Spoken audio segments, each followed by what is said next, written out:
down families, and that is basically how they're going to take over society, because as long as there's families, there's going to be nepotism, Mm-hmm. within the families. So they said that all social stratification comes from the concept of families. So we have to take the children, make them the property of the state. That's the goal. So here Right. it is. It's a wolf, and it's wearing a sheep on it, right? Wow. That looks like a Fabius, meme or something. yeah, Very dead looking sheep. Mm-hmm. yeah, and he said, Yeah. yeah, and that's Malcolm X. He's saying, look, the Democrats are like a wolf in sheep's clothing. Very interesting. All right. Mm. Uh, and Yeah. yeah, yeah, I guess basically what it is it's the trap of the intellectuals, that comes from with the whole concept of decadence. And Thomas Sowell talked about it too. He was talking about Marx as a decadent cosmopolitan intellectual, that was basically part of um the political and cultural and economic and social strife within Germany, right? That Mm. he was actually a product of these things, and that he was a product of German decadence in a way. That this is why, his dad and all these people, and how he had all these chances, how he came from such a rich background and he squandered everything he had. He's sort of a spoiled person, that. That that's not Yeah. what we think of, like off a visceral level. When you think of Marx, you think, "Oh, this guy's probably, he was a worker, salt of the earth type of being." But you're saying he came from money and he Yeah, lost it. totally. Uh, Yeah, totally opposite. Yeah, totally okay. opposite. So Soel kind of exposes this. He talks about the background of Marx, and Mm, says, "Well, look at this guy. This guy is part of the intellectual elites of Germany, and this is mhm, how they are. They never mhm, worked a day in their life. Just like Engels. Engels was basically funding Marx, right? And Engels himself was from a rich family, right? That's why he was able to fund this operation, right?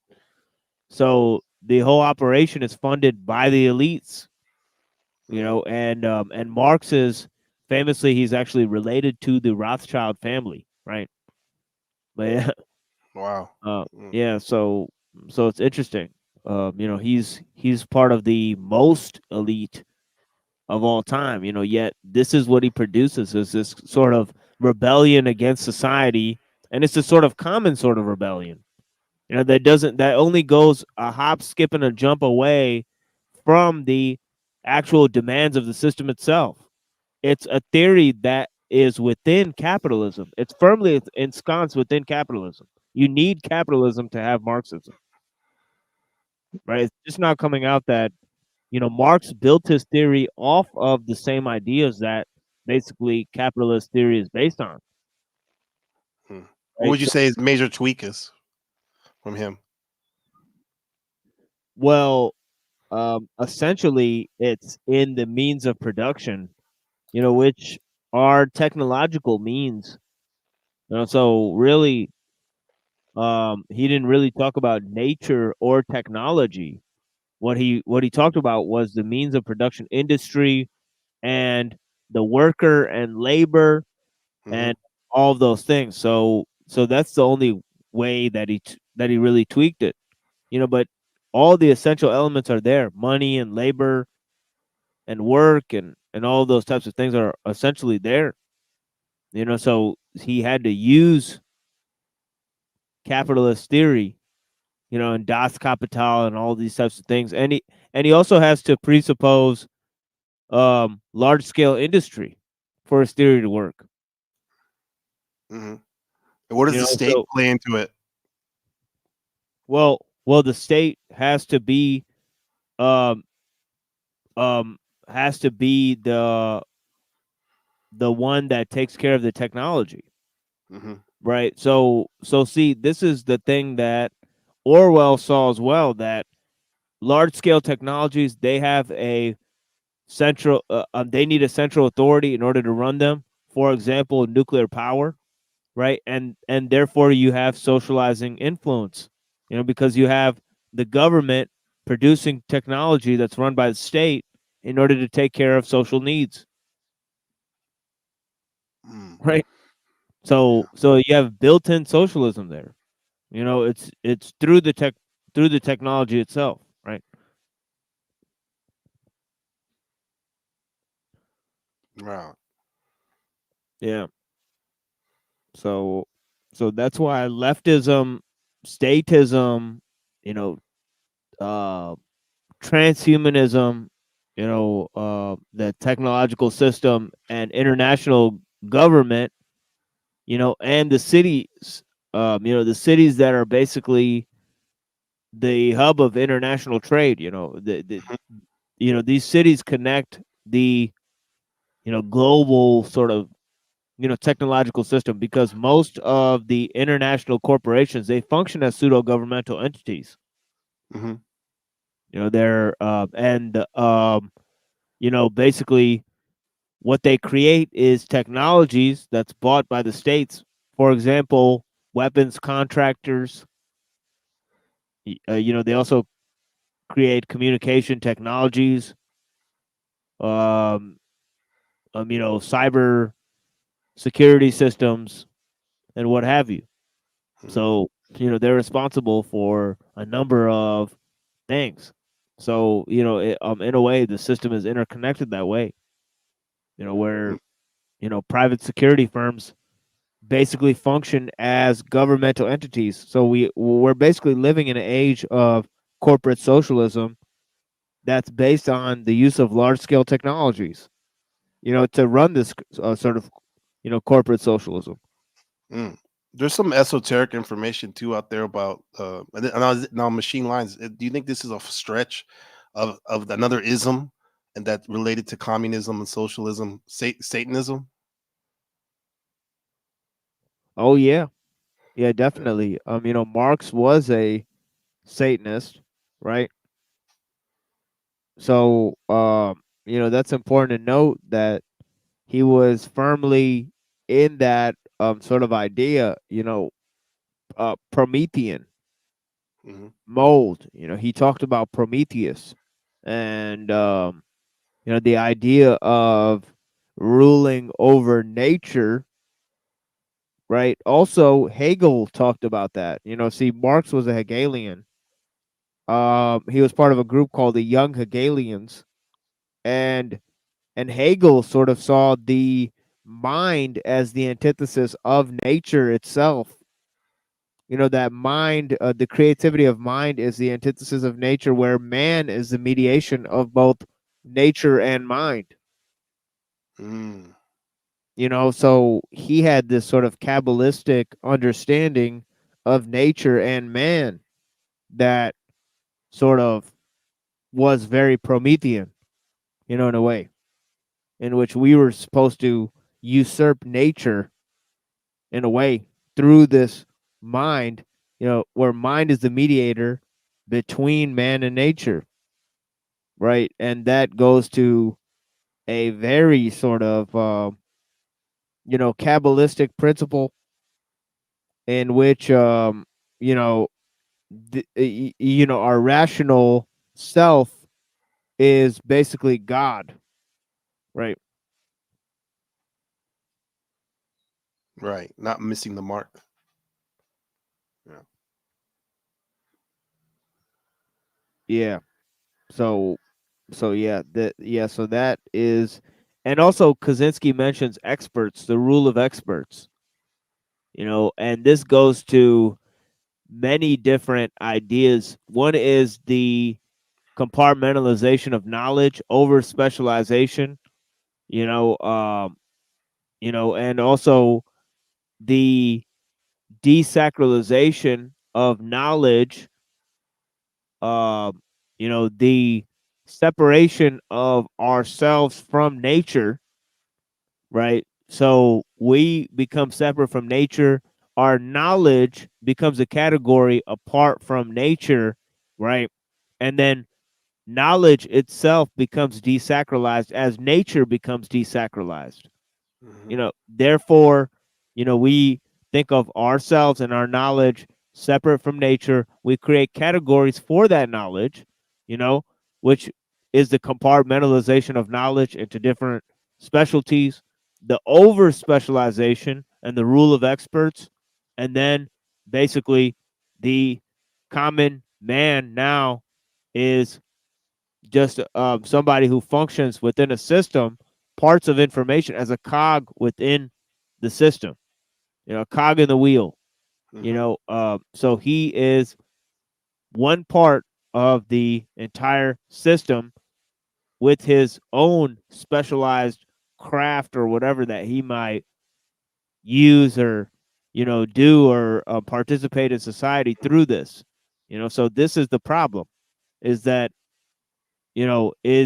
we've become, our knowledge has become compartmentalized. We've become taught by the rule of experts. Those elites, intellectual elites that are taught the token rebellion against the system, are taught by the system on how to rebel. And yeah, it's a cycle that's basically feeding itself. And that is the one thing that Kaczynski is noticing through the rule of experts and the development. So basically, it's a concept that goes to the development of artificial needs, and those artificial needs constitute in fake goals that we produce for ourselves. This is because of we get lost in the means that we use to produce certain goals, that we focus on improving the means in order to get to the goals. So, our goals become the improvement of the means themselves. Like efficiency becomes its own goal. Mm. Like efficiency is a way to improve, you know, a means to an end. But efficiency becomes the goal itself. So this is when our compensatory mechanisms lead to specialized means, and they feed back into themselves. They create a cycle in which we forget why we're participating in those means in the first place. And this process of forgetting is very, very close to what we were talking about earlier about repressed memories. Right? It's like Mhm. when you have a habit and you forget why you're doing something and it becomes ingrained in you, and then you keep doing that thing, even though it's destroying you, right? It becomes a settled pattern within you that you don't notice because it's attached to all these other processes. Right? It becomes embedded, just like a behavioral pattern. And that's why this has to do with human psychology and the way we entrain ourselves into certain behaviors, and why the leftist is stuck in his pattern of isolation, you know, um, inexperience, falsification of memories, and Mhm. then, and then feeding that back into, his reaction against the system. Right. Because it does seem like most of the governments in the world are run by leftist type lawyers who don't really have experience in the world, and certainly in the things that they're strategizing about in terms of like global politics and commerce. Yet they're the ones that are actually making the policies that most of us are um, tasked to follow.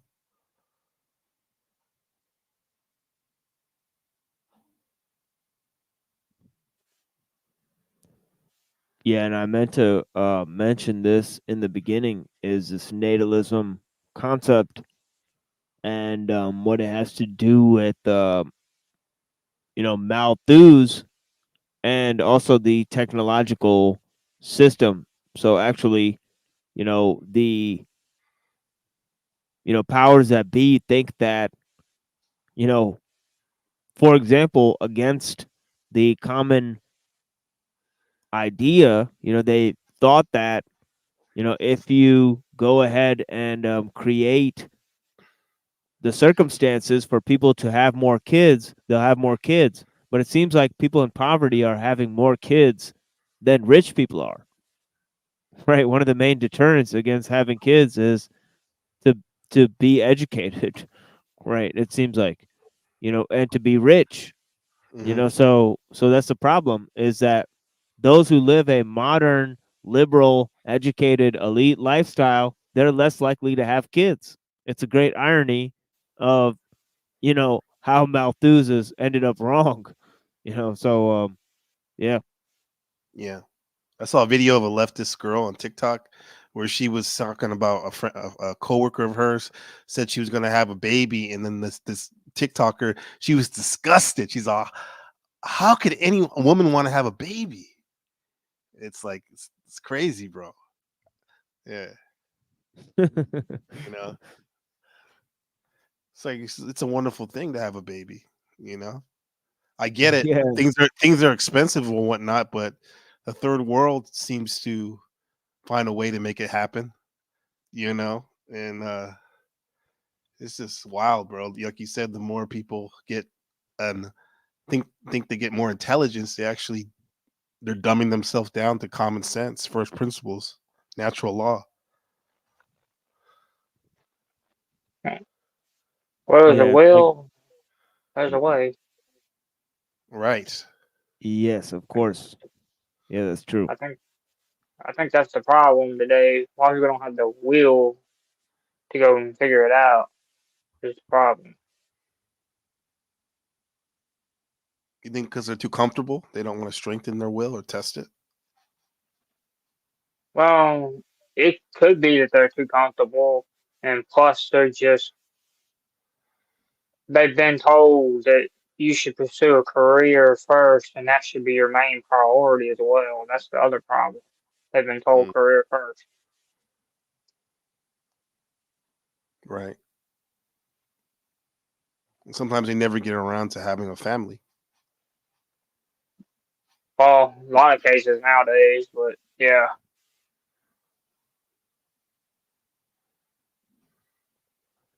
Yeah, it's funny, in that video it said that you should grow your baby in an incubator so you could, do normal things. And it was so detached the way that they said that inside of that commentary. Grow your baby in your living room, so you can go do normal things, and like as if you know having a baby is not a normal thing. That's Right. exactly how they put it there. So it's meant to, is such a dehumanizing statement. It becomes normal. Hmm. So that is part of the Yeah. issue there. Yeah, if that's the case, if they're going to sell that, a lot of times this technology comes as friendly, like for the consumer, right? And then the governments and these corporations that are tied into the, weapon companies, they might be growing their own universal soldiers with these artificial wombs and stuff, like warehouses and warehouses. But first, they're going to sell to the public, like, you know, it's convenient. It's convenient, yeah. Yeah, that's part of the indoctrination. The Hmm. whole indoctrination system, yeah. Yeah. This is Ted Kaczynski, the Unabomber manuscripts manifesto you're reading. Yes. Okay. Yeah, this is from this is from the Unabomber's manifesto. And this is I think it's published in 1995, if I'm not mistaken. But yeah, he's talking about this idea about surrogate activities, how we're tricked into artificial needs and fake, um you know basically we act out the power process in order for artificial needs, and the processes we do in order to act out these process for this to attain these fake goals is basically called surrogate activities. So it's a way that we sublimate our power process in order to attain artificial needs. And that goes to, how we're all in a loop to attain things that we don't even need. He's describing it, and how our power is taken away, through the formulation of these artificial goals. And it's how basically we're kept into the system as pawns in the game, right? Um, and yeah, so Does he have a solution? Machine lines? his solutions are radical, and Not we've bombing people, right? yeah, it does include stuff like that. So Okay. yeah, so we're Sorry. not gonna move to talk about his solutions at this time, but yeah, he has written at length about solutions, and also greater looks into this problem. We're only now beginning to read. We're only now 30 paragraphs deep. We have already done lots of presentations on Dr. Kaczynski, especially the systems neatest trick. We looked at his views on leftists. We did huge presentations on his views about leftism inside of this manifesto. We did a rather lengthy presentation of his views as they relate to traditional lifestyles in episode 7 of the Machine Lies. And yeah, we presented some of the views of Alul as well in many of our presentations. So we've talked at length about his views, but we're just now beginning to take a critical look at his writings. And in that, there is a work called Anti-Tech Revolution, Why and How, in which he actually presents his idea about technological, um, basically a revolution against the technological system, is what I meant to say. But yeah, I talked about that and about the need for that in many interviews that I did. One with Nachikita, when I was on Nachikita's show, and we did an interview there, I talked about the need for a revolution against the technological system and why I believe that that's should be the case. I also had a major debate against Andrew Wilson where I argued for the position of a revolution against the technological system. That yeah, they're a very unpopular position to take in front of the Christian nationalists, right? They believe that the present stage of technology could lead us to a renaissance, right? That we should proliferate technology, that we should take the tools of technology under our own guise as Christians, and so on and so forth. So yeah, it was a very, very unpopular view. I had to show them opinions about how technology could lead to evil, how it's satanic, how the satanic powers had put technology there for us as a distraction. I made references to the Tower of Babel and other such things. Isn't that ironic? You're teaching them, the Christian nationalists, about machine. I call you Professor Machine Lies. Yeah, man. Well done, machine. Well, it just goes to show how the people who are ensconced within the problem, they're not able to see, how they're struggling, or what they, how they're trapped, really, you know, and they find the solutions are to use more of the way that they're trapped in order to free themselves. It's quite sad, right? They get deeper into it, right? They mesh themselves deeper in it. Yeah. Right. Yeah.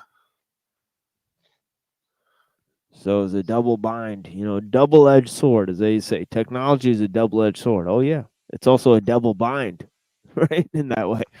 But yeah. But may I ask a question, Machine Line? Yeah, of course. What do you mean by like we should like get away from technology. How do you mean though? Like in that sense? Yeah, I guess minimize use, take a critical look at how we use technology, right? Decide, if we could how much um use we want to allow, at least that bit of control, which we don't seem to have, right? Technology seems to be imposed on us so that we need certain technology. For example, most of us need cell phones and cars just in order to communicate and live and get a job and in order to feed ourselves and things. I think that's a too much of a burden, that we're actually required to use machines and actually have personal machines and devices, in order to survive in certain instances, right? I Hmm. think that's extensive, and of course they have embedded tools of surveillance and monitoring inside of those devices so that they can keep track of us, everywhere where we're going and who we're talking to. And then some. Yeah, Yeah. yeah. I, I think I understand what you're saying. Yeah, you're not Yeah, saying you're not completely against technology, but you're like saying we need to limit how it, the scope of it. yeah. There's no way to get away from our nature, um, which seeks to be innovative, create things, manipulate, and adapt to the nature around us. But an individual should be able to control the speed and pace and use of the machines that he uses. These should not be controlled by experts. So I argue for a very, very minimal, scale of use of technology. Technology that's under the means of human control. I would argue for. So we all need to sit down and decide where the line is, right? Yeah, yeah. Right. That Because makes because obviously it's not clear. you know, so a greater effort needs to be made to not take these tools for granted and to see that there's not a clear line. You know, And every second we don't make that distinction, every second the it gains ground on us, and we get enmeshed. We get more enmeshed into it. You know, top yes, priority to precisely. address. I agree with you. Like top priorities to address it and call it out for what it is. yeah, that makes sense. Yeah, yeah, Yeah, absolutely. Yeah, let's check out some of the surrogate activities. This is how we get sublimated. Our goals get sublimated into a false power process for artificial needs. So, yeah, he kind of describes how it is here. Their physical needs, they often set up artificial goals for themselves. In many cases, they then pursue these goals with the same energy and emotional involvement that they otherwise would have put into the search for physical necessities. Thus, the aristocrats of the Roman Empire had their literary pretensions. Many European aristocrats a few centuries ago invested tremendous time and energy in hunting, though they certainly didn't need the meat. Other aristocracies have competed for status through elaborate displays of wealth, and a few aristocrats, like Hirohito, have turned to science. 39. We use the term surrogate activity to designate an activity that is directed toward an artificial goal that people set up for themselves merely in order to have some goal to work toward, or let us say, merely for the sake of the fulfillment that they get from pursuing the goal. Here is a rule of thumb for the identification of surrogate activities. Given a person who devotes much time and energy to the pursuit of goal X, ask yourself this: if he had to devote most of his time and energy to satisfying his biological needs, and if that effort required him to use his physical and mental faculties in a varied and interesting way, would he feel seriously deprived because he did not attain goal X? If the answer is no, then the person's pursuit of a goal X is a surrogate activity. Hirohito's studies in marine biology clearly constituted a surrogate activity, since it is pretty certain that if Hirohito had had to spend his time working at interesting non-scientific tasks in order to obtain the necessities of life, he would not have felt deprived because he didn't know all about the anatomy and life cycles of marine animals. On the other hand, the pursuit of sex and love, for example, is not a surrogate activity because most people, even if their existence were otherwise satisfactory, would feel deprived if they passed their lives without ever having a relationship with a member of the opposite sex. But pursuit of an excessive amount of sex, more than one really needs, can be a surrogate activity. 40. In modern industrial society, So it's clear that all of these are a natural result of a decadence that's caused by living in a technological society, by having machines do all the work for you. So then it causes B, a sense of boredom, and alienation, because you're over socialized, and you also have feelings of inferiority. You're alienated, because you're not the system, right? You're Mhm. you're simply a product of it, right? You're just a cog in the social machine, as it were. So, alienation, over socialization, and extreme forms of mediation. They cause this sort of foggy state of somatic detachment, and also um, you know, uh, a sort of what do you call it? Extreme form of boredom from a prolonged form of decadence, Mhm. Yeah. right? Not having to actually work for the means of your own subsistence. Do you think the word depression, and then you know how it's used so much in the age we live in, is kind of like masking for what it actually is? Like you said, boredom, extreme boredom. Well, anybody who does investigate the rise of mental illnesses, is it true that there's many more mental illnesses today than before? Well, certainly we've discovered many more. Are they being caused by our modern lifestyle? Well, certainly we've discovered more since we've had our modern tools. Now, this goes to a chicken and the egg problem. Is it our modern society that's causing the rise of these mental illnesses? Or is it the tools we have that have caused to a greater discovery of these mental illnesses? One will never be able to solve this dilemma. Uh, Some of them are kind of made up, though, in the DSM. Yeah. Yeah, not only that, a lot of them seem made up. well, I think it's a little Not bit of depression, both. though. Sorry, go ahead.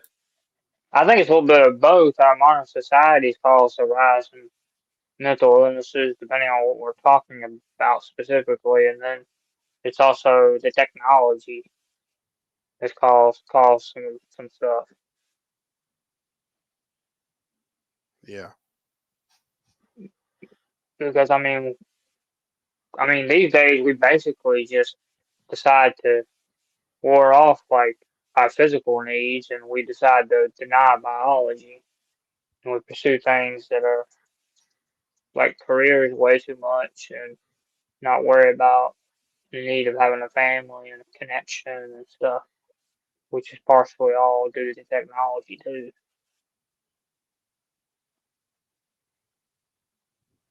Because you can get a sense of connection on technology, but not the same as you would from having a family, though. Yeah.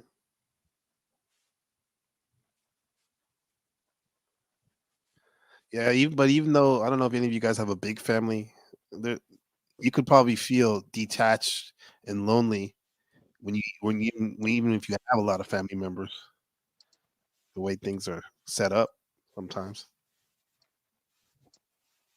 Yeah, Yeah, I that's true. can. Yeah, I can agree with that Yeah. because you don't talk to them that much, and they're more they're spread out and stuff. Because I have quite a relatively decent sized family, but we don't get together that much because Mhm. everybody's working and stuff like that. They're just busy with their day to day lives. Yeah. But then when you get a chance to talk to some of them, it's like I want to talk about stuff like this, but a lot of people like they might malfunction and glitch out. So that could cause some of the isolation in itself. Right? Yeah, because they want to talk about something separate than what you want to talk about. Yeah. I mean, I'll still listen to them and build with them, but these higher concepts are a lot to take. It seems like nowadays the highest level of consciousness people can get to, a lot of people, is talking about politics, Trump or Biden. That's about it. Yeah. It's all good. I'm glad that we have this forum, though. Thanks, Machine. Yeah, it's sad, but yeah, yeah, blessings. Yeah, I did a little Monday stream.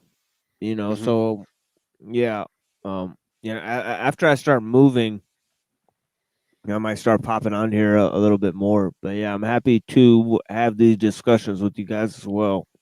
It's been a blessing. Yeah, You're thank more you than guys so welcome. much. More than welcome to hop on my channel someday. Book of Gabriel. I would love to have a talk with you. For sure.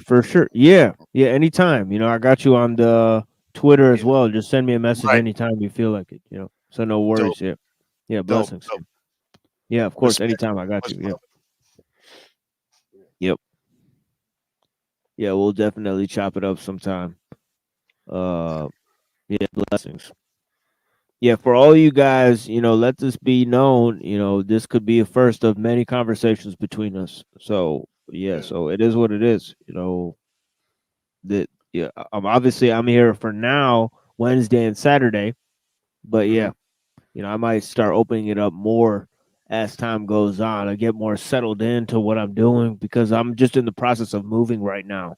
So I used to do a little Friday show too, but yeah, those Friday shows are highly memorable. I covered lots of interesting topics on those shows. So we'll definitely bring those back at some point too. I'm definitely hitting up the archives, your archives, though. Yeah. Yeah, those little 5-hour shows that I did in the morning. Those are some of the best ones I put down for real.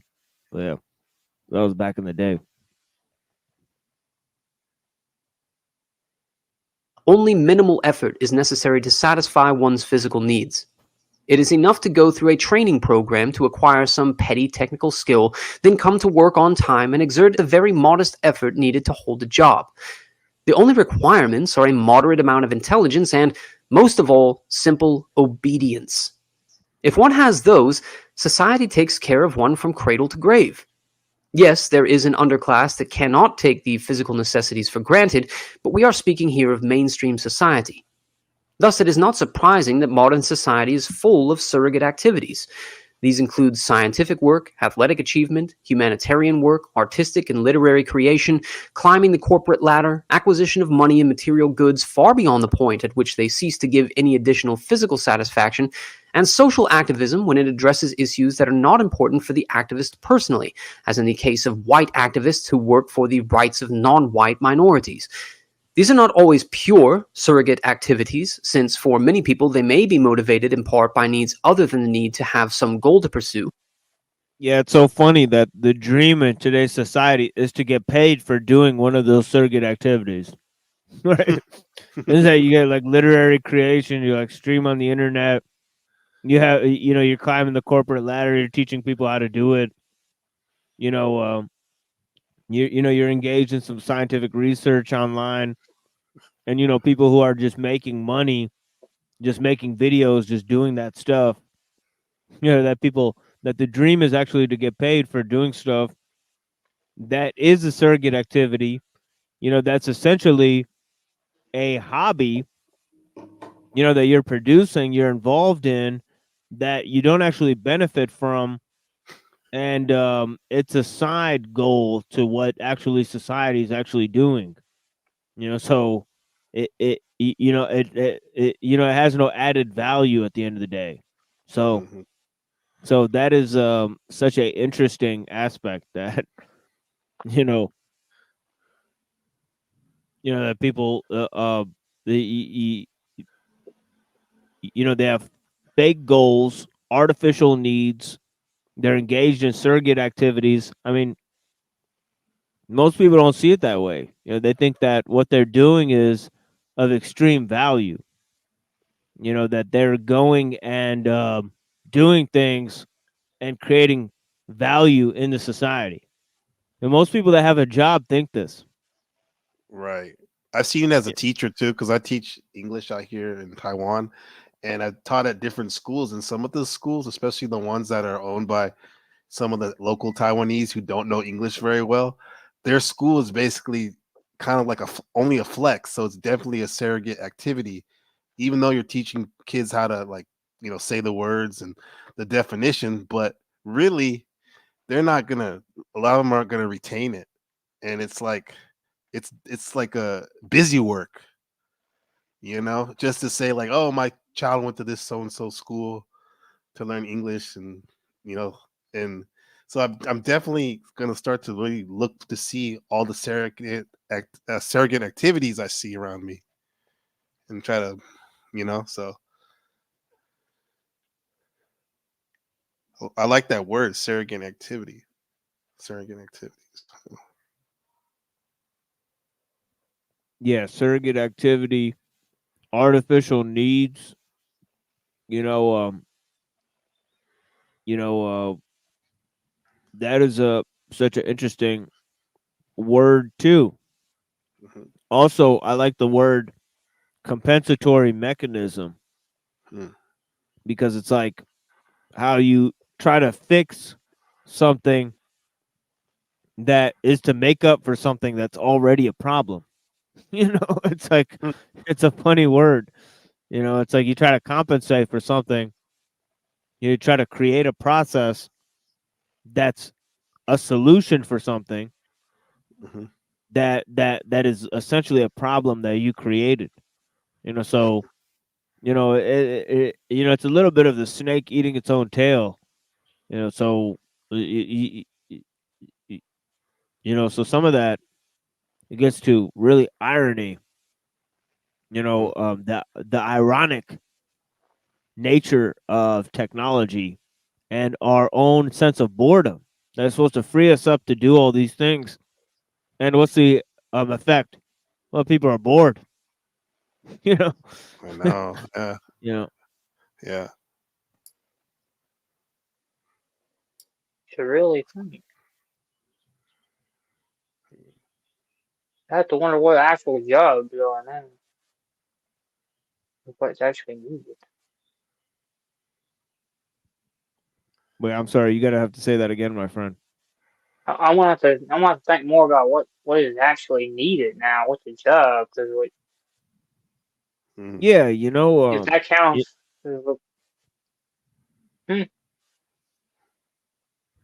yeah, it's like 90% of the busyness that we're engaged in can be cut out so that we can reflect on what we actually need, and then all the time we spend engaging in artificial needs and surrogate activities and hobbies, when we're bored, could be spent actually procuring our own livelihood instead of, having all of these processes run by machines that we don't get to decide how they're run, and they end up controlling our lives and managing our affairs. And we don't even understand how they come to us anyways because they're brought to us by these experts that we never see and meet. We don't know how they earn their expertise, and we don't know what's behind the systems that they're using. So all of these things are alarming. They're alarming factors that contribute to our modern life that only few people begin to notice. And once people do begin to notice them, you know, there's going to have to be a massive change. And that's the problem. That's why most people rather not look. They don't want to deal with the consequences of these things. Right. yeah, Scientific. And I like what he says. He says, in a modern industrial society, only minimal effort is necessary to satisfy one's physical needs. That's Mhm. part of the problem. You know, that's the beginning of a problem. People say that that's the solution. Yeah, but Mm. what happens when that becomes the beginning of the problem? You start taking things for granted, right? That's part of it. Yeah. Yeah. Scientific work may be motivated in part by a drive for prestige, artistic creation by a need to express feelings, militant social activism by hostility. But for most people who pursue them, these activities are in large part surrogate activities. For example, the majority of scientists will probably agree that the fulfillment they get from their work is more important than the money and prestige they earn. 41. For many, if not most people, surrogate activities are less satisfying than the pursuit of real goals. That is, goals that people would want to attain even if their need for the power process were already fulfilled. One indication of this is the fact that, in many or most cases, people who are deeply involved in surrogate activities are never satisfied, never at rest. Thus, the moneymaker constantly strives for more and more wealth. The scientist no sooner solves one problem than he moves on to the next. The long-distance runner drives himself to run always farther and faster. Many people who pursue surrogate activities will say that they get far more fulfillment from these activities than they do from the mundane business of satisfying their biological needs, but that is because in our society the effort required to satisfy the biological needs has been reduced to triviality. More importantly, in our society, people do not satisfy their biological needs autonomously, but by functioning as parts of an immense social machine. In contrast, people generally have a great deal of autonomy in pursuing their surrogate activities. Autonomy. 42. Autonomy as a part of the power process may not be necessary for every individual, but most people need a greater or lesser degree of autonomy in working toward their goals. Their efforts must be undertaken on their own initiative and must be under their own direction and control. Yet most people do not have to exert this initiative, direction, and control as single individuals. It is usually enough to act as a member of a small group. Thus, if half a dozen people discuss a goal among themselves and make a successful joint effort to attain that goal, their need for the power process will be served. But if they work under rigid orders handed down from above that leave them no room for autonomous decision and initiative, then their need for the power process will not be served. The same is true when decisions are made on a collective basis if the group making the collective decision is so large that the role of each individual is insignificant. 43. It is true that some individuals seem to have little need for autonomy. Either their drive for power is weak, or they satisfy it by identifying themselves with some powerful organization to which they belong. And then there are unthinking animal types who seem to be satisfied with a purely physical sense of power. The good combat soldier who gets his sense of power by developing fighting skills that he is quite content to use in blind obedience to his superiors. 44. But for most people, it is through the power process, having a goal, making an autonomous effort and attaining the goal, that self-esteem, self-confidence, and a sense of power are acquired.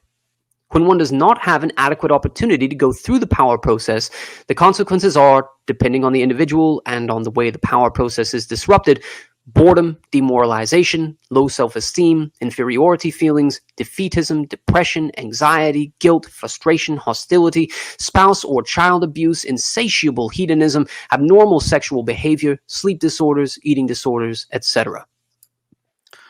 Damn. There's that depression for you. Yeah. Yeah. Yeah. Mm, that I mean, I can feel the depression sometimes because I have a hard time trying to find people or someone to satisfy my physical needs. Mhm. Yeah, that could be definitely depressing. Yeah, and then it goes to the other way around too. The people who that's their only goal, is just satisfying their physical needs. That they're trapped in a surrogate activity there. So it goes both ways. It's inability, you know, it's the ability to have most of your physical needs met, and then left to then satisfy all of these other needs that are basically superfluous. And the inability to do that then causes depression. So all of this, so even in attaining those needs, those artificial needs, you still wouldn't gain autonomy. So it really doesn't matter, whether you fulfill them or not. So there's that whole aspect to it, is that the people who actually fulfill them more are actually more you know sort of trapped up under the guise of these activities. They're more trapped in the sort of surrogate activities, and it goes more into the democratic society anyways, because it seems like we want to always compare what we have to what other people have.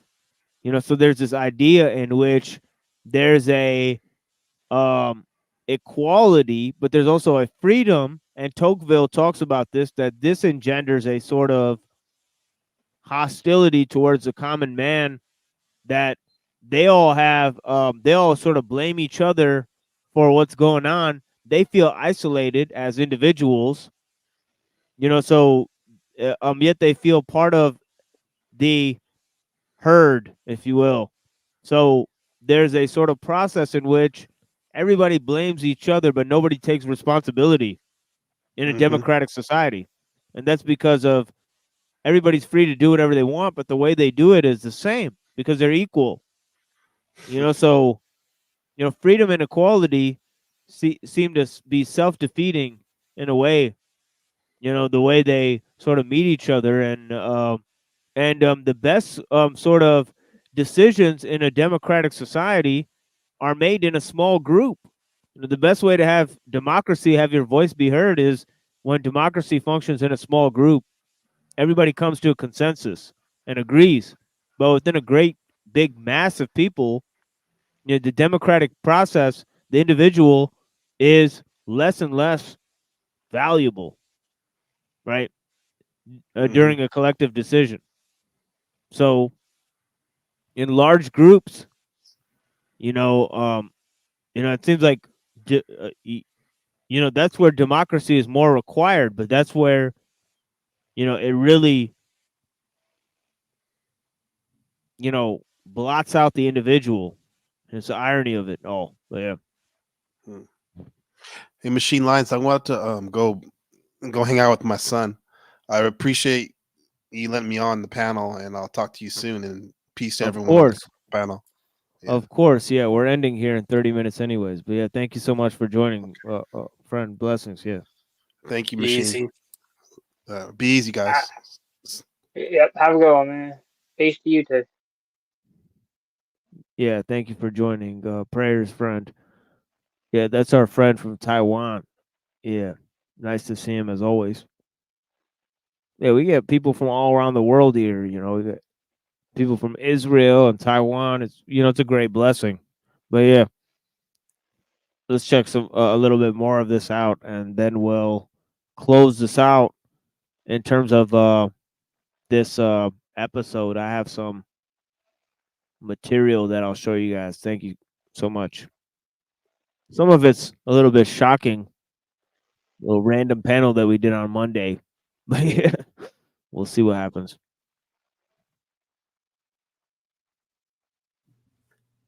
Sources of social problems. 45. Any of the foregoing symptoms can occur in any society, but in modern industrial society, they are present on a massive scale.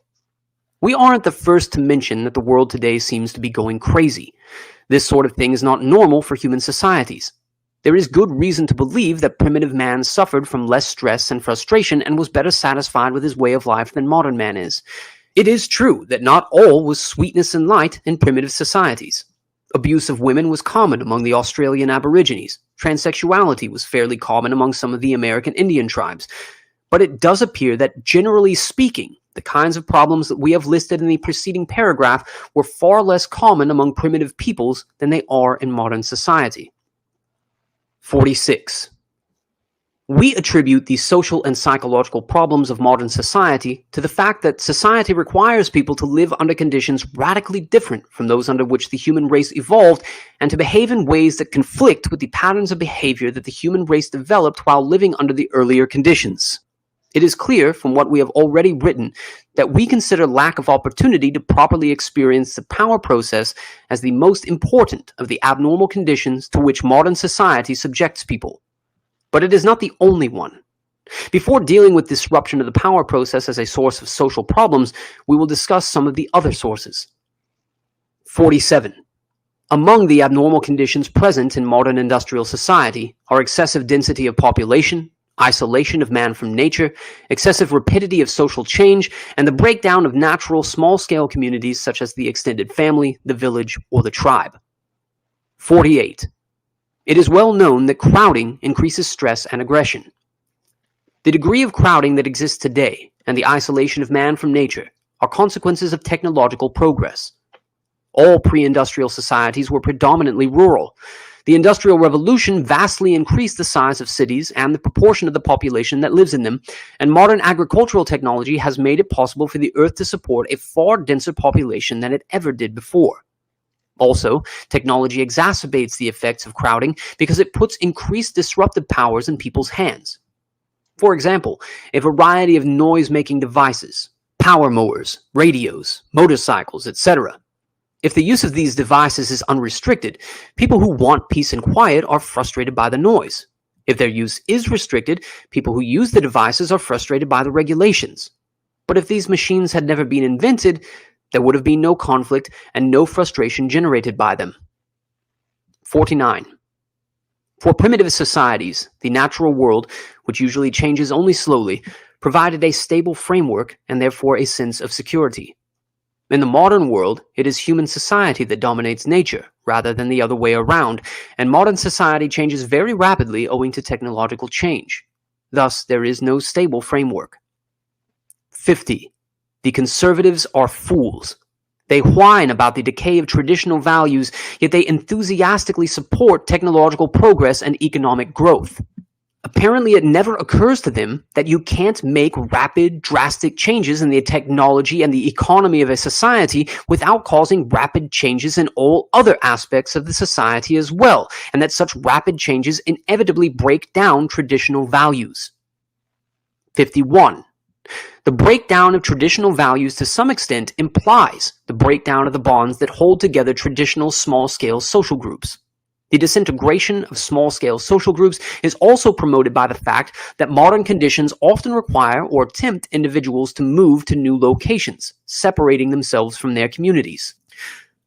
Beyond that, a technological society has to weaken family ties and local communities if it is to function efficiently. In modern society, an individual's loyalty must be first to the system and only secondarily to a small-scale community. Because if the internal loyalties of small-scale communities were stronger than loyalty to the system, such communities would pursue their own advantage at the expense of the system. 52. Suppose that a public official or a corporation executive appoints his cousin, his friend, or his co-religionist to a position rather than appointing the person best qualified for the job. He has permitted personal loyalty to supersede his loyalty to the system. Okay, let me pause it right there and talk about some of those key issues that he brought up. First of all, the entire presentation we gave on evolution, right? This serves as our rejection of the principle that he's talking about the majority of society growing up in evolutionary circumstances that are radically different from the ones we find ourselves today, right? We gave an entire response to that statement about what we think about evolution. Okay, we obviously don't agree with evolution, right? And it goes back to the Malthusian plot, right? Darwin was trying to prove Malthus, Here we will read from a paper. As described in the essay, Malthus believed that there were two types of checks, quote unquote, that then could reduce the population returning to a more sustainable level. He believed there were preventative checks, quote unquote, moral restraints like abstinence, postponed marriage, and restricting marriage for persons suffering poverty or defects. He also believed in positive checks, which lead to premature death, disease, starvation, war, resulting in what called a Malthusian catastrophe, which would return population to a lower, more sustainable level. Among the genocidal policies promoted by Malthus were, instead of recommending cleanliness to the poor, we should encourage contrary habits. In our towns, we should make the streets narrower, crowd more people into houses, and court the return of the plague. In the country, we should build our villages near stagnant pools, particularly encourage settlements in all marshy and unwholesome situations. But above all, we should reprobate specific remedies for ravaging diseases, and those benevolent but much mistaken men who have thought they were doing a service to mankind by projecting schemes for total extirpation of particular disorders. Dastardly stuff, guys. Yeah, Goes very on- evil. Yeah, very evil. Yeah, it goes on to say it was Malthus' ideas which inspired Darwin. They inspired Darwin in the development of his theory of survival of the fittest.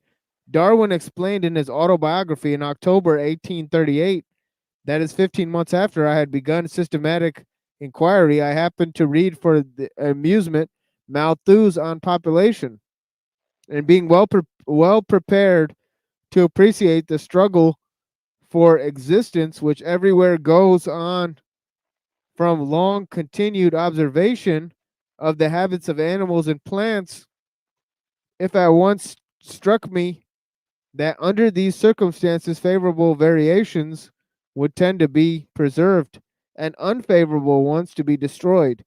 The result of this would be the formation of a new species. Here then I had last got a theory by which to work. Effectively, eugenics is the applied science of Darwinism. Anyways, from Francis Galton, Darwin, right?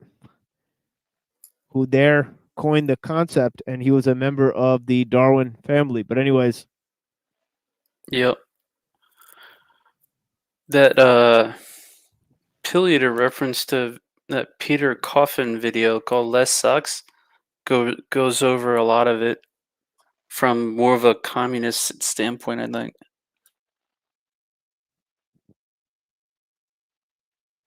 yeah, it's fascinating. Definitely, Pill Eater knows a lot about Malthusian stuff too, and yeah, It's very satirical. I was enjoying it. yeah, and this stuff that Kaczynski's talking about population density, he's definitely not talking about lowering the population. He's talking about the population density that the city supports.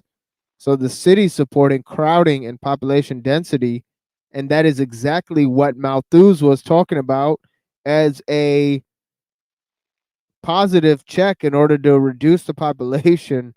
But yeah, anyways, let's go to this. And also he's talking about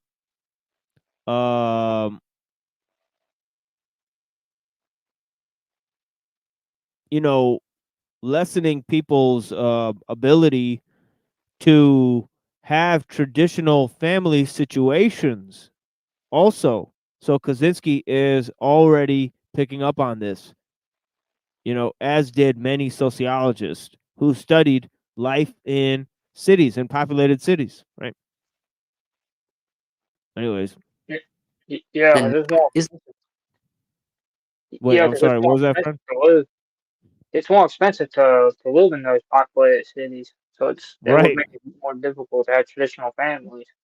You couldn't afford it. exactly. Yeah, exactly. Oh yeah, lastly, how could I miss this point? He talks about conservatives, how the conservatives are fools because they don't understand that the advanced technological society has to naturally cause a lapse in traditional values on the other end because of all the factors that he's just pointed out, right? So he's saying that actually conservative values are not a solution to this. Because it's the city that's causing the lack of the traditional values and to live lives apart from families, dependence on families, right, and traditional values. So the problem is baked in to the situation, which is the technological means of civilization itself. So, yeah, he's merely pointing out that you know that's why they're not being able to conserve, what they want to. Yep, neither side. Nepotism. Oh, Oh wait, I'm sorry. Go neither ahead. side works. Neither side works, like the liberals or the conservatives, is what he's trying to say, right? Yeah, that's right. It's like both sides are a response to the situation we're in. One Hmm. is, hey, well, go live in the city, be part of the liberal elite. Only a select few get to be part of that. And then the other side is, hey, you know, um, go ahead and try to go out of the city, right, and live a life of traditional values. Meanwhile, the cities are taken over, right? So it's like, there's nowhere to turn. It's like the cities are growing. There's urban sprawl happening. Hmm. There's less and less. So try to escape the problem is actually causing the problem in the first place, and then trying to, go all into, the technological system. Well, then, who knows what you'll end up with? You'll just be being pushed along with the next change that happens. And there's no, you're just being moved along by progress, the winds of change. Good luck. Yeah.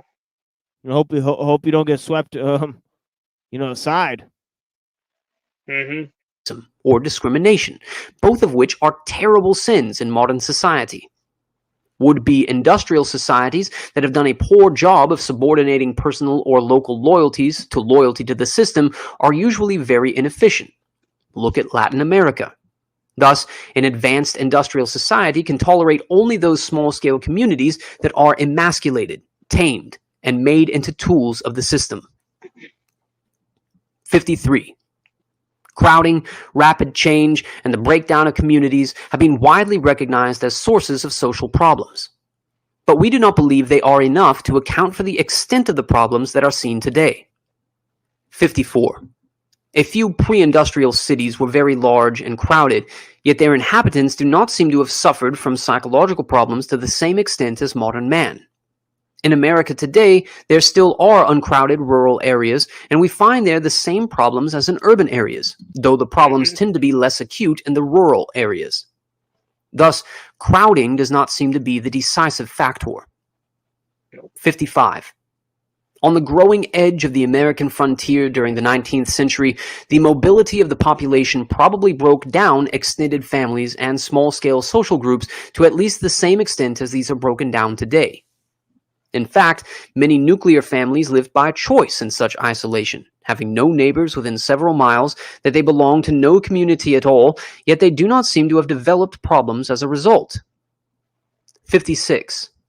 Furthermore, change in American frontier society was very rapid and deep.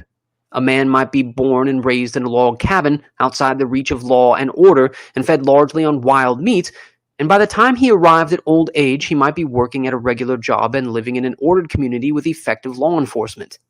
This was a deeper change than that which typically occurs in the life of a modern individual, yet it does not seem to have led to psychological problems. In fact, 19th century American society had an optimistic and self-confident tone, quite unlike that of today's society. 57. The difference, we argue, is that modern man has the sense, largely justified, that change is imposed on him, whereas the 19th century frontiersman had the sense, also largely justified, that he created change himself by his own choice. Thus, a pioneer settled on a piece of land of his own choosing and made it into a farm through his own effort. In those days, an entire county might have only a couple of hundred inhabitants and was a far more isolated and autonomous entity than a modern county is. Hence, the pioneer farmer participated as a member of a relatively small group in the creation of a new ordered community. One may well question whether the creation of this community was an improvement, but at any rate, it satisfied the pioneer's need for the power process. 58. It would be possible to give other examples of societies in which there has been rapid change and or lack of close community ties without the kind of massive behavioral aberration that is seen in today's industrial society. We contend that the most important cause of social and psychological problems in modern society is the fact that people have insufficient opportunity to go through the power process in a normal way.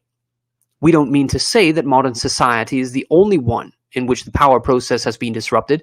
Probably most, if not all, civilized societies have interfered with the power process to a greater or lesser extent. But in modern industrial society, the problem has become particularly acute. Leftism, at least in its recent mid to late 20th century form, is in part a symptom of deprivation with respect to the power process. Disruption of the power process in modern society. 59.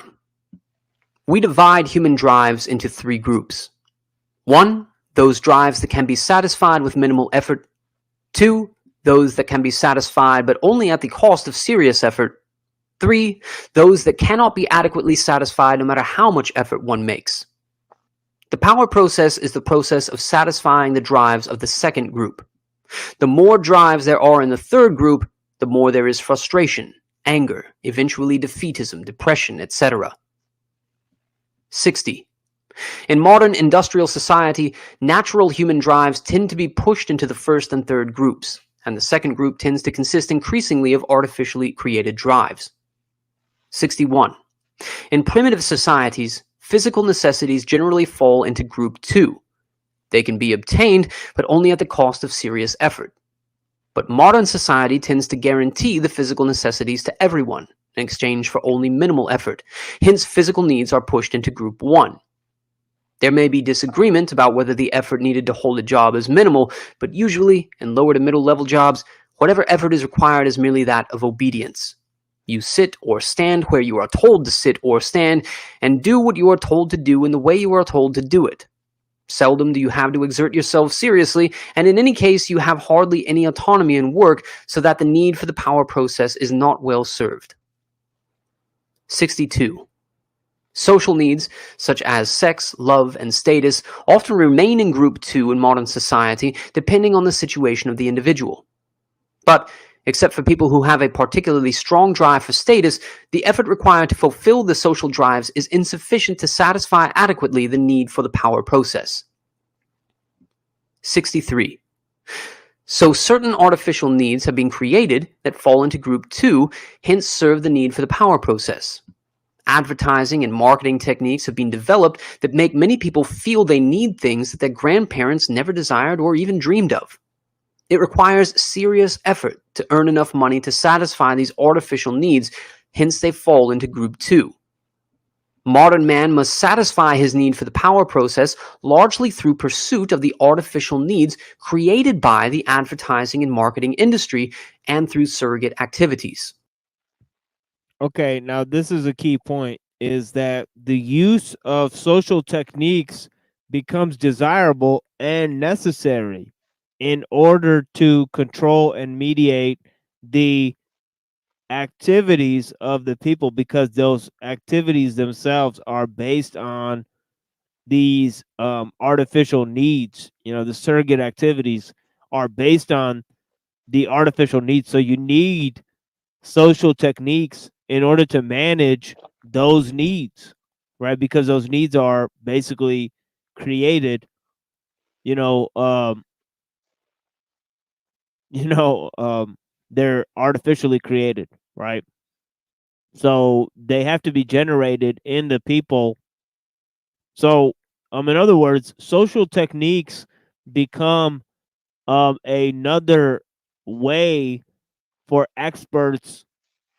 It becomes another sort of specialized means in order to control the population, and we really see that. That's what for example, um, the thinker Edward Bernays, who wrote the book Propaganda. The idea of manufacturing consent is basically this very same concept. The idea is that in a democratic society, who controls the power systems? Somebody has to be in charge, and there has to be authority. Well, it's the people who educate and socialize towards understanding how those democratic means and processes work, right? The educators, right? That teach people their civic responsibilities, they are the people in charge, right? Education and communication technology becomes the primary, activity, really. It's the primary goal of the society. It's the primary means of attaining power within the society as well.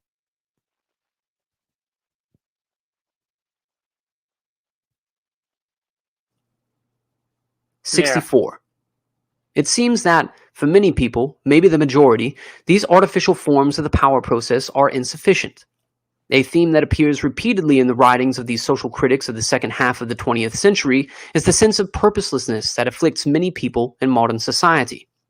This purposelessness is often called by other names such as anomie or middle-class vacuity.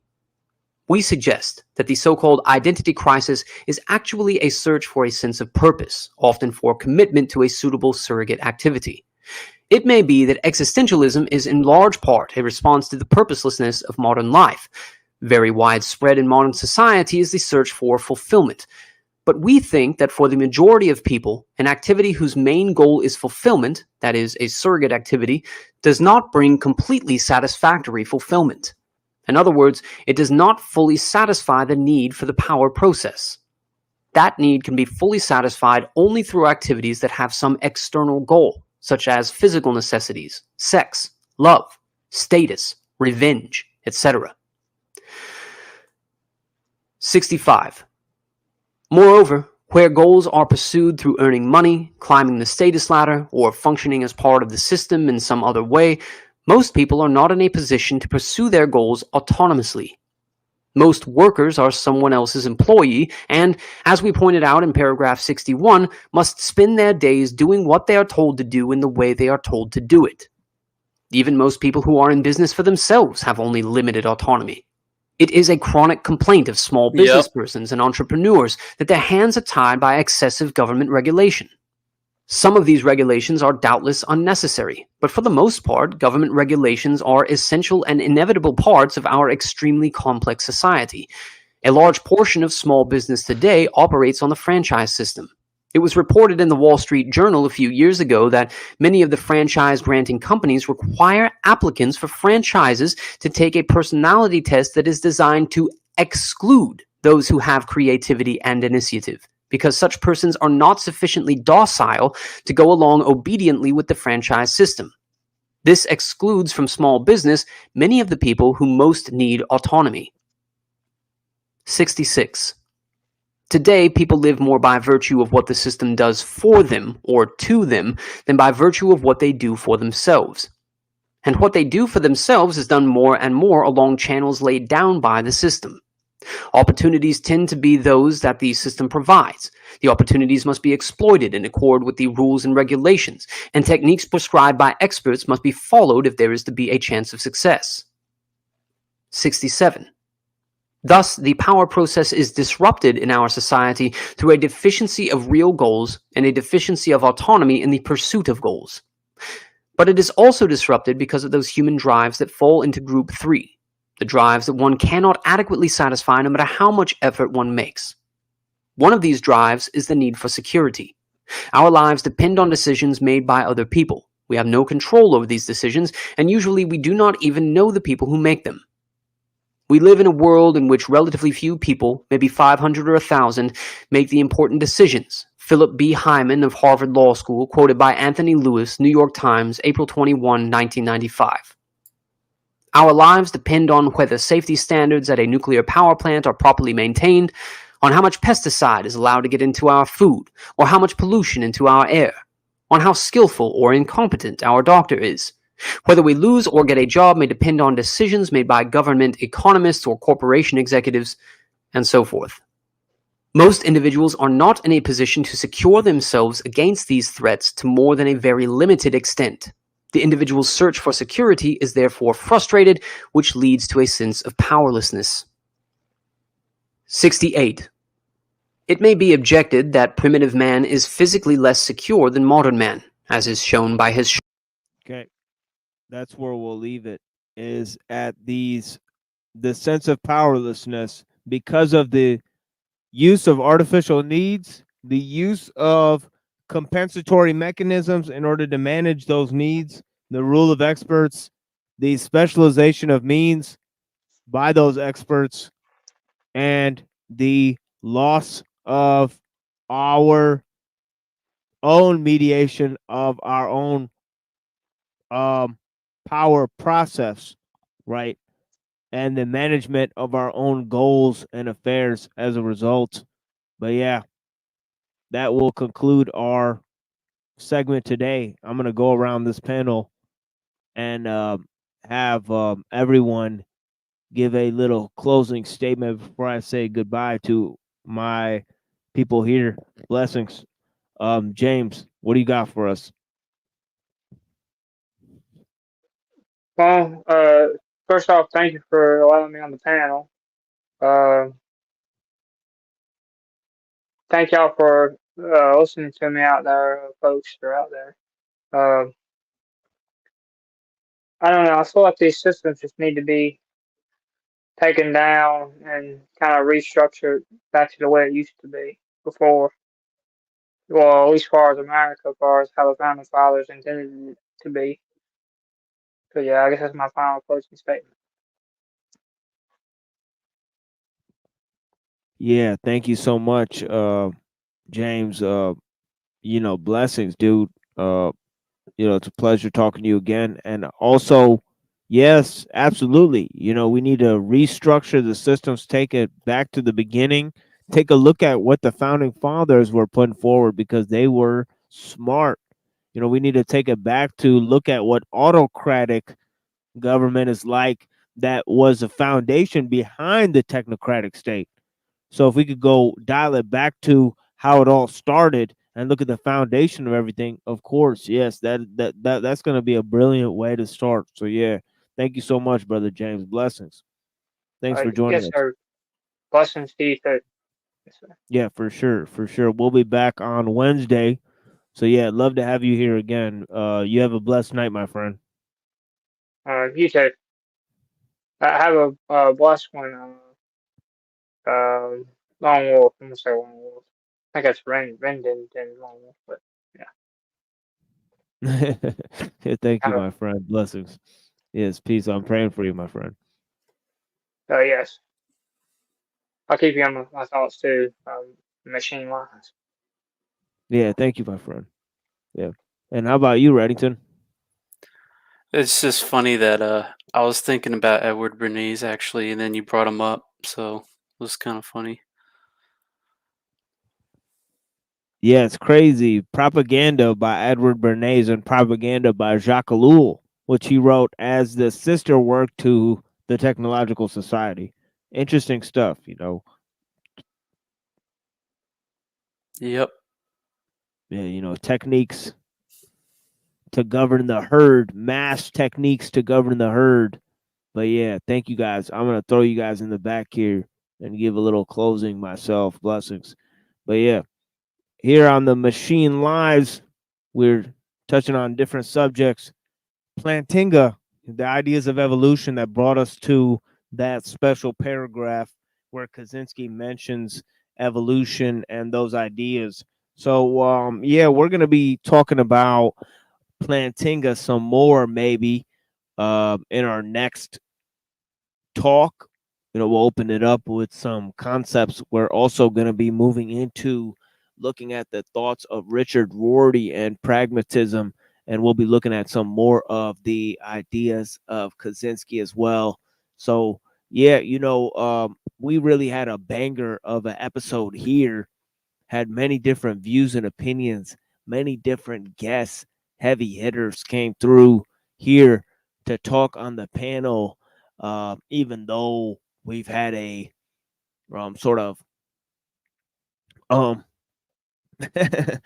attack on the panel.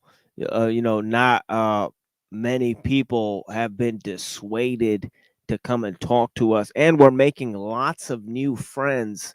So it's always a blessing to talk to all the people that we've been meeting on the different shows that we've been visiting. Recently, we had a sit down with the brother Paul Unslaved yesterday. We did an entire episode at Proper Instructions Motivates People, you know. So yeah, we had some good talks with the fellow over there, because he asked us by request to come up on the panel. So yeah, he was nice enough to summon us to the panel. So we went ahead and joined the panel. We also went and joined Verbal Combat the last hour or so. We went and looked at what that was all about. Very, very entertaining event. Although we didn't get to participate in a majority of that competition, we were thankful to be let on the panel and to be looking at that. We may give a more competitive run in that competition next time. But yeah, we've been meeting some people out here.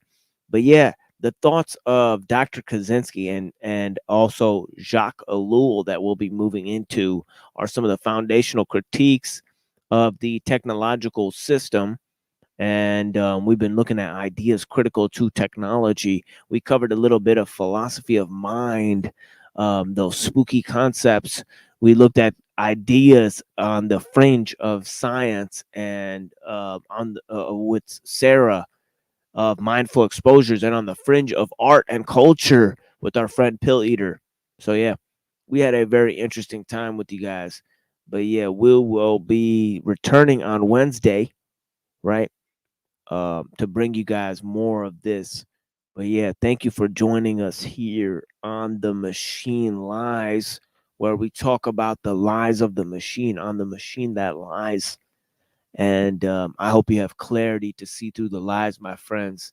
The first step to blinding somebody is getting them to open their eyes. And the first step to seeing beyond the programming is to realize how you've been programmed. I'm going to stick around and listen to some music with you guys and then throw on a show to conclude my stream, as I always do. Some of those replays that we've been doing, and we have a special one for you today. A very tumultuous couple panels that we engaged in, first on my own show and then at Jack Talcott's show. It's been getting pretty tumultuous. One day I opened up a random panel to try to have a chaos run, and boy, did it get chaotic, right? You'll be dealing with some of the misadventures of our show here on Monday, right? Lots of chaotic energy that when we did a random panel show. I'll be playing that in just a minute, and I'll be playing some music for you guys. Please enjoy this song here. This is one of my favorites, Scaramanga, Group Wars. You know what I mean? Yeah, a couple songs here for you guys. I'll stick around and listen to it with you guys and throw on some panel for you guys. Blessings. And yeah, and please enjoy Jack Talcott as well. Yeah, thank you guys. Usually on Saturday I play Jack Talcott's show, Live Without Fear. Usually we attend that show on Tuesday. If you go look back, we were on the show nearly every Tuesday recently, right? past few months, right? But we've also had other key appearances on that show. Excuse me, where we talk about interpersonal psychology, among other topics. But yeah, we also get a lot of interesting guests there. His panel is a lot more lively than mine. People become afraid to come and talk to me here for some reason. I wouldn't know why, folks. But yeah, I really try to have a open forum. As many people have been thankful, I do appreciate my friend Michael coming through. It was very, very great to see my friend Michael. You know, thank you as always for his time and his reflections. You know, I love having him here. But yeah, blessings. Here's a one of my favorite songs for you guys, Godfather Don and Scaramanga, Shalah, Group Wars. You know what I mean? Enjoy. 1, 2. Yeah. Impeccable Group War Commission. Clean your ears out. Scaramanga. Godfather Don. Word. Word up. You know what I'm saying? Word out. Yo, money. Understand this right here. Besides favors, I supply majors, hustle sideways from John Baker to Clive Davis, host connected by fly pages, I-caters, the millionaire alumni players. Your operation just run by haters. Son, my papers run long like the Mississippi. Group War clips keep ice chips real crispy. Dimes wanna kiss me, don't just lip read. Helmet kick these pro lines to long dick read. Indie chicks winning 3 whips. Motorcade black, coach made payments, spent for 3 bits. Hop on the evening, breathing fully. Ice sleeves mean I'm woolly. Round the neck and act like a bully. My ear itching, carrots glisten, got a 50 piston engine from Magnum. Now the jack stay racked up, cat stays packed up, but when cats act up, get clacked up and cracked up. Got the brick wrapped up at the act with up, relaxed it up. Mac with a half like Farrah, Ari Cara, looking like type hype. Difference between us, she like the glass pipe, I like the dude tailpipe. V12, it mean well for power has kept her high by the hour. I'm the manager, I separate the power from the hand of the innocent when the intent is to experiment. Resuscitated Karen and Erica from a thorough blend of heroin. The game has never been illuminated as these times. 99 crime and the subconscious mind. You a conquer spine and the populace on the metropolis. I clocks monsters dying. For real, Group War Commission, scaring brass, counting money. Did you get it? Roll with it, my soul did it. For cash, I'm cold with it. You glow for a minute, I glow for a minute. Hoes like ice and the wide body 6 double O tinted. Chrome rented, backseat get that big int in it. It's my hygienic, identic 5% swimming and 5 live women. I'd rather get high living, that's my mission. I see my word side counting is green, loud and obscene, duckies busting out of the scene, shouting my team, foul styled out and you clean. My dogs love it, the way I rip yours, fuck it, get all public. Lands come with the snub quick, hold you down on some thug shit. I spit it in your mug, sick with roughness, you get it twisted. This kid gets ballistic, we standing over your ass, screaming, it ain't my fault, like this mystic, right type hieroglyphics, light hydro wicked, with some hand in your mic title with it, get it? Motherfuckers, niggas running for cover, ducking something to suffer, suckers, get licked when it tastes good, so I make hood, Jimmy Speck like 8 shook, snakes could lick mine, niggas want to get mine, get 9, all up in your spit on, you with dime, used to call me Godfather, call me Brass, talk off of my cash, got rappers wanting part of my ass, on some gay shit, we can do this, what you play with, you niggas writing rhymes better understand the basics. Scarra, Godfather done a die-hearted one. Sun, ice, platinum, front blunt, opener.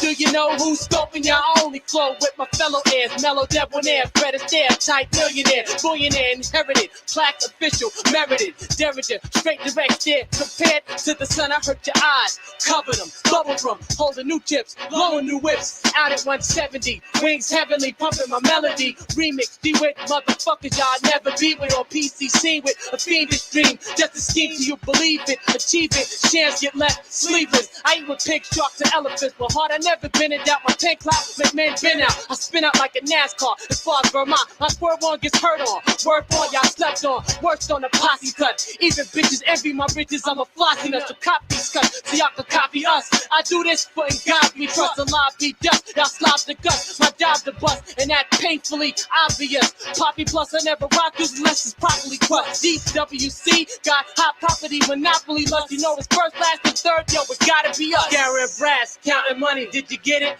roll with it. My soul did it. For cash, I'm cold with it. You glow for a minute, I glow for infinity. Holds like ice and the wide body 6 double O tinted. Chrome with back to get that big indented. It's my hygienic, identic 5% swimming in 5 live women. I'd rather get high living. That's my mission. GWC. Can't no younger figure in the game tell me nothing. You get fit in size, recognize group or enterprise. Flip the bigger dinner pies. You in the dinner spots. Brass and scarab be the synagogues with 100 you, son of you. Running crews off of NY dirt. Can I work? Word up, you know what I'm saying? Do this for speedboats and Genos. Word up, word up. When the shit is shout out, my man Big Lance, my man Hab, you know what I'm saying? My man CD, Chris Dog, you know what I'm saying? Group War. Word up, fit yours. You know what I'm saying? Official. Word up. You hit yours. You know what I'm saying? Check this out. Word up. WC 99.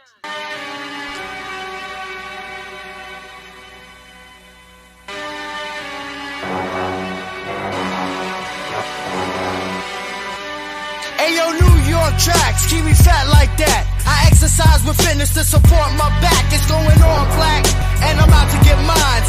Bust in the place with a New York rhyme. Yo, some people are mindless and don't know what the time is. Mess around with the wrong one and get expired. I'm getting fired off of the smoke and the blunts. Killing big bears off of a gangster hunt. Don't front, what do you want? I push a trick with a stunt. We got out of town hits and like drawers like bits.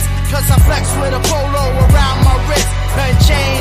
My bad decision in the game got me flipping on cats. Now that I'm back, putting Brooklyn down on the map. Cause you know there's cameras on me and my sons right now. Peeping our sounds, watch how we tear shit down. I cause global catastrophe. I master the game of rap, so don't fuck with that. I dance around track, you bust your Nina, I bust my Nina back. Rhyme sharp like thumbtacks with enough contacts to blow my enemies off the map if they try to attack. Oh, sweet America, how could it be? Can't see my people dying in the streets no more. Got to hustle from the bottom just to feed the poor. Understanding what's right, realizing what's wrong. Oh, sweet America, how could it be? Can't see my people dying in the streets no more. Got to hustle from the bottom just to feed the poor. Yo, I salute the mic when I take flight. Plus my style's real hype, and I'm feeling alright. So go with the flow, let's see what all of you know. I flip like G.I. Joe with mad potential. I'm about to get mine, you know it's about that time. My people losing their mind off the group home ride. Murder and crime, people on the streets playing for keeps. Brand new Jeeps, riding through on the creek. Who cares? I guess that everyone is scared. Better be prepared, cause the worst is near. The group home is here, open your ears and stand clear. Crack your beers, we've been doing this for years. Oh, sweet America, how could it be? Can't see my people dying in the streets no more. Got to hustle from the bottom just to feed the poor. Understanding what's right, realizing what's wrong. Oh, sweet America, how could it be? Can't see my people dying in the streets no more. Got to hustle from the bottom just to feed the poor. Understanding what's right, realizing what's wrong. How could it be? Cause if you bust for me, I have to bust for you. These old school rules got me spitting lyrics at you. I'm thinking hard and serious and going back into time when cats was getting up to even say that they rhyme. Cause it was off the meters. Niggas had to go to defeat us. Block parties with heaters. No crew can defeat us. It's 7 days in the week, 12 months in a year. But between the nonsense, we drop a Jew this year. Keep your eyes open, stopping RPMs when we rock. Popping your clutch, just stomping MCs to rock. Can't walk with fear, keeping my momentum in gear. Success is near, my niggas can smell it in your ear. 2000 and beyond, group home, Obama your son. My crew number one, no competition. Oh, sweet America, how could it be? Can't see my people dying in the streets no more. Got to hustle from the bottom just to feed the poor. Understanding what's right, realizing what's wrong. Oh, sweet America.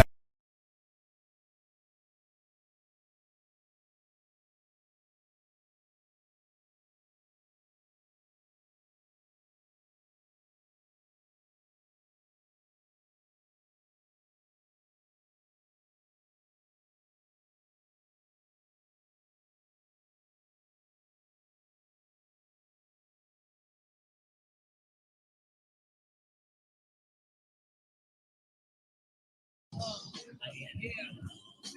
Yo, I gotta close out the whole session. A little something, pop like that to the good old days.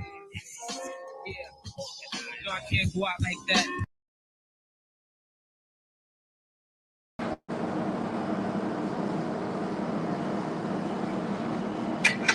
Oh shit, I was muted this whole time. But yeah, yeah, what's going on, brother?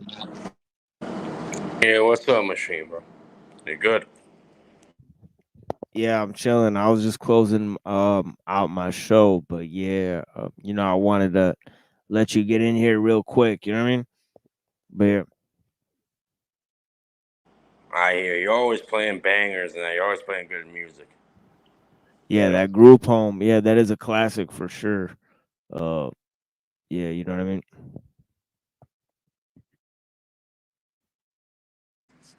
Mhm.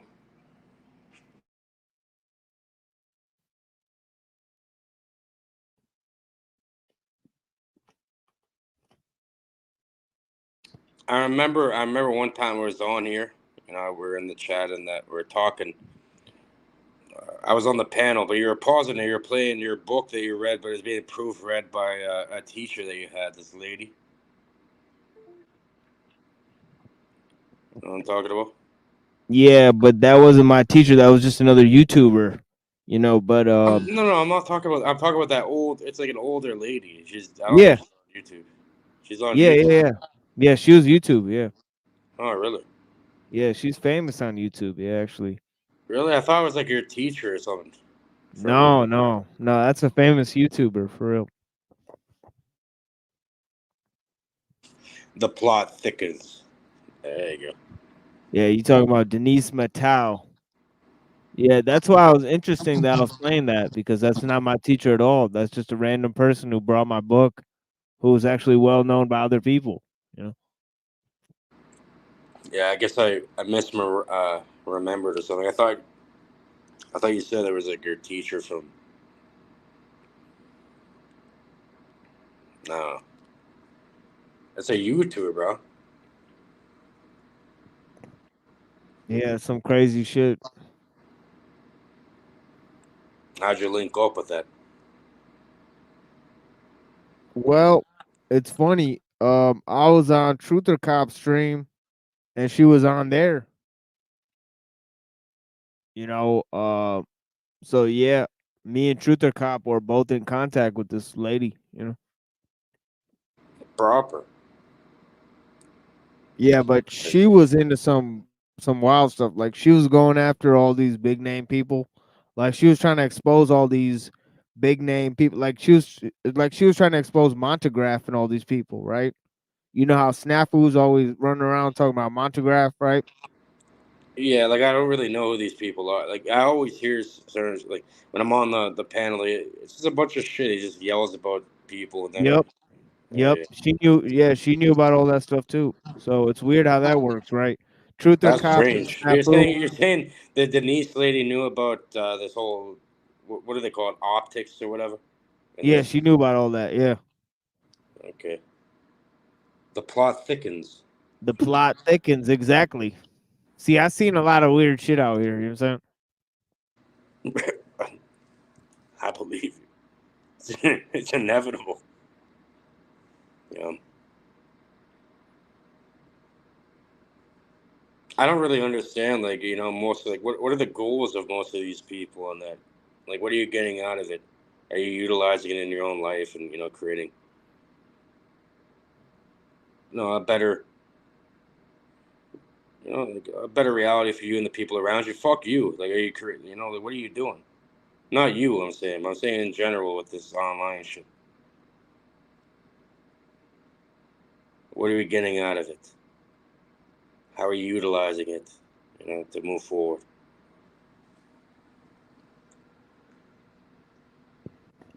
Well, I think it's about using certain symbols and techniques in order to control the way people think. You know, that's definitely Uh, 90% of it. You know, thought, emotion, and action, and that the lower, middle, and upper dantian.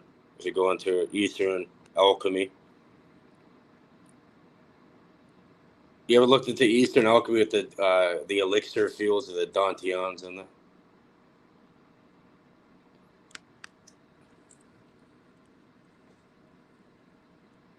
no, that seemed like some stuff that Mikey would be aware about. Rant, he'd be more into that stuff. But yeah, yeah, what say you about the topic? Go ahead.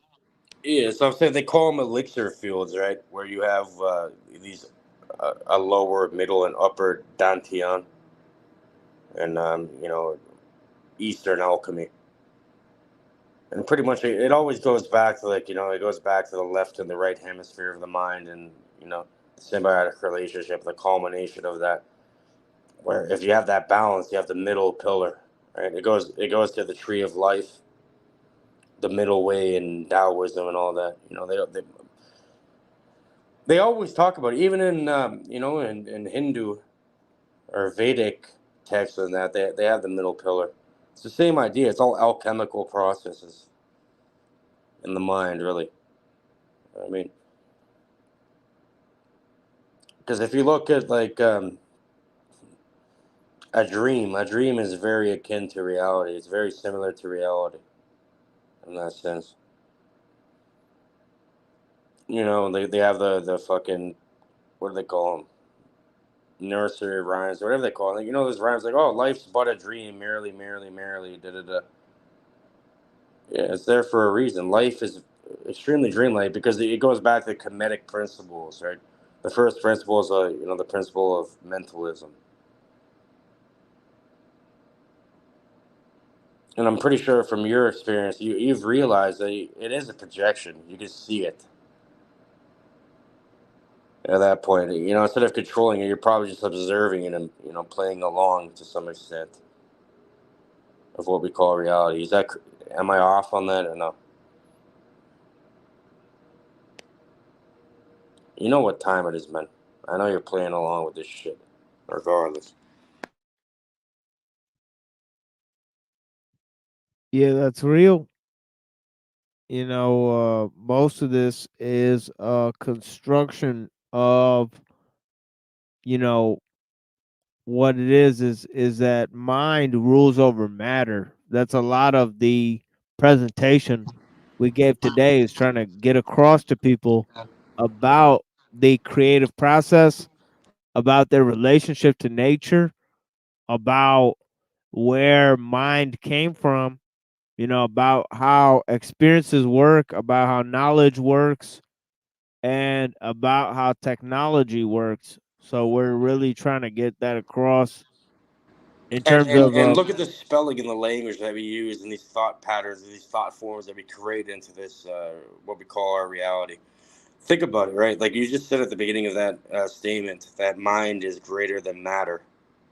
And if you think about it, right, they even use like, oh, matter is in carbon and everything that's within the construct being created. Well, what matters to you? You see how they hint towards all this shit? What matters to you, you bring into form, into matter, through thought, emotion, and action. It's like, oh, the matter. What matters to you? Think about that. You see how they love using these words, and our whole perception is locked in into this fucking. It's kind of like AI, like this language model.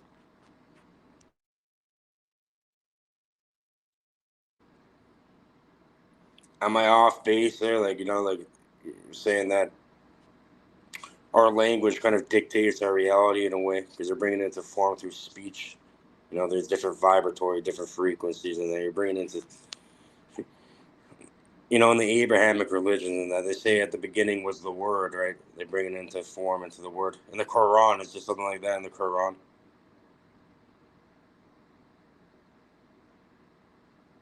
There probably is. I haven't read the Quran. I need to. I mean, oh yeah, they got the Quran, and then they have the Kitabul Mahfuz, which is basically the preserved tablet. You know, also known as the Tablet of Destiny. Basically, God creates, a pen and tells it to write, and it writes from the beginning to end everything that is going to take place, right? So this is the preserved tablet, right? Or the Tablet of Destiny. Essentially, if God is going to make something, it's not going to be based off of a plan, right? But, you know, God is going to create a reality simulation device. An all powerful being need not create, by making things. It would just create something that creates, right? A living being that is capable of creation itself. So, you know, the secondary being in this exchange would be a pure mediator, right?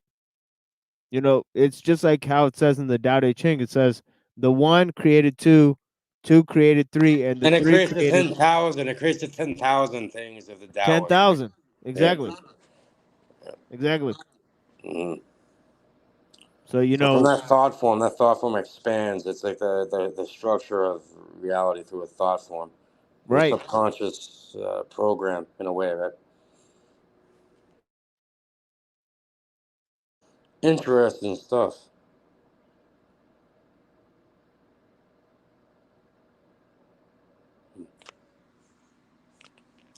Yeah, we can get deep. I can get deep into the alchemical processes behind it. That's like one of my fields of study lately. I've been going deep into that, like the Tria Prima, salt, sulfur, and mercury, thought, emotion, and action, the hands. There's different variations of it, but it all leads back to the same thing, really. Because if you think about it, like, yeah, if you want to call it a simulation, whatever you like to call it, there's a direct correlation between your structure, your subconscious mind. That's what brings things into form. After you can use your words and your actions and really solidify it. But it's all within the mind.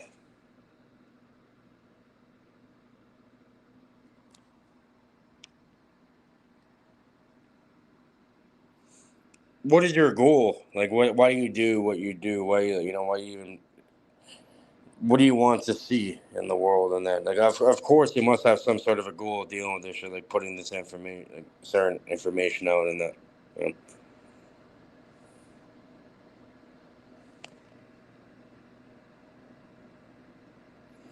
We got Well, James in the background saying our reality is pointless. Only God reality matters.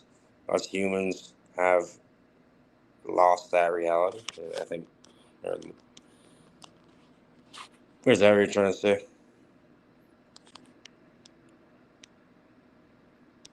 What do well, you it's mean like our the reality is pointless? That's ridiculous. You have no point.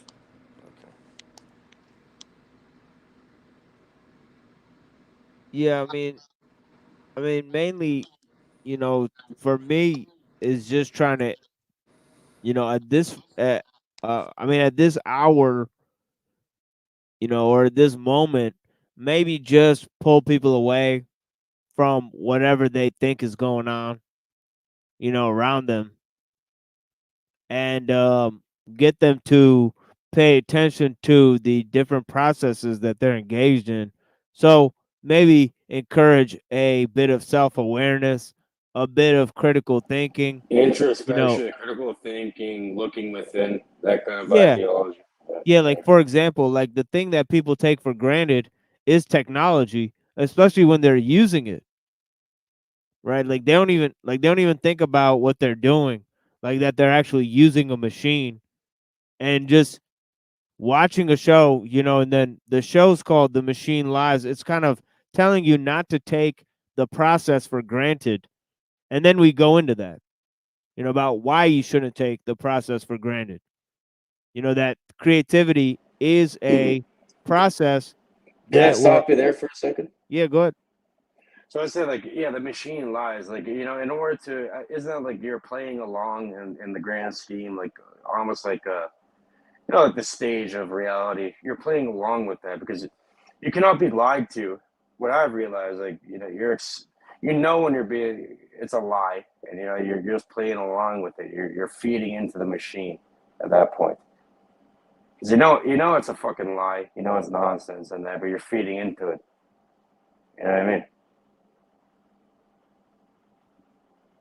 Yeah, that's why You can't be when lied to unless you accept their something outside of yourself. You cannot be lied to unless you accept it. That's like the main thing I'm terrible at explaining it, but you know what I mean, no? No, yeah, I get what you're saying, and that's when a lot of people say, "Well, aren't you? Um, isn't that a statement about the median you're using to transmit the show that you're doing?" And I said, "Oh, okay, so you get it." I said, right? Those are the wise people, Yeah, I know. right? You have your agenda. I see your agenda. It's a great, noble undertaking, huh? I'm not like putting shit. Everybody has an agenda. You have your agenda. And, you can't really tell people what it is. It ruins it after. It's like a real magician never reveals his trick. You know what I mean?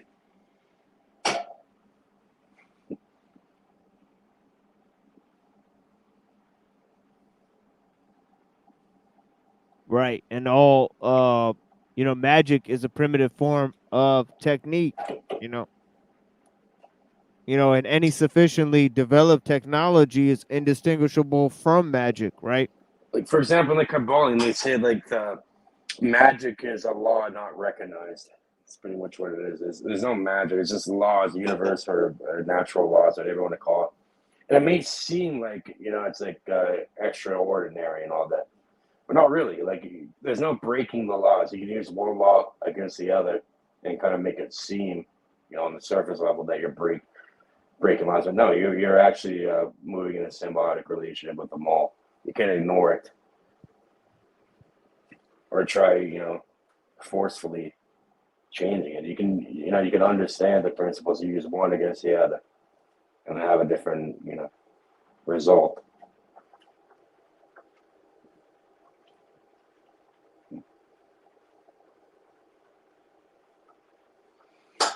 And like for example, in like the Hermetic text, it's a very basic thing. I recommend everybody look into it. The Kabbalah by 3 initiates.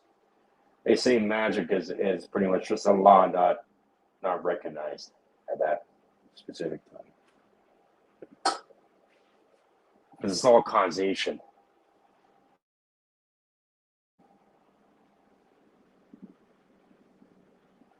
Like crazily enough, like just to have this conversation, how many how many causes and effects had to meld in order for this conversation to even happen. It's insane to think about. Yet here we are.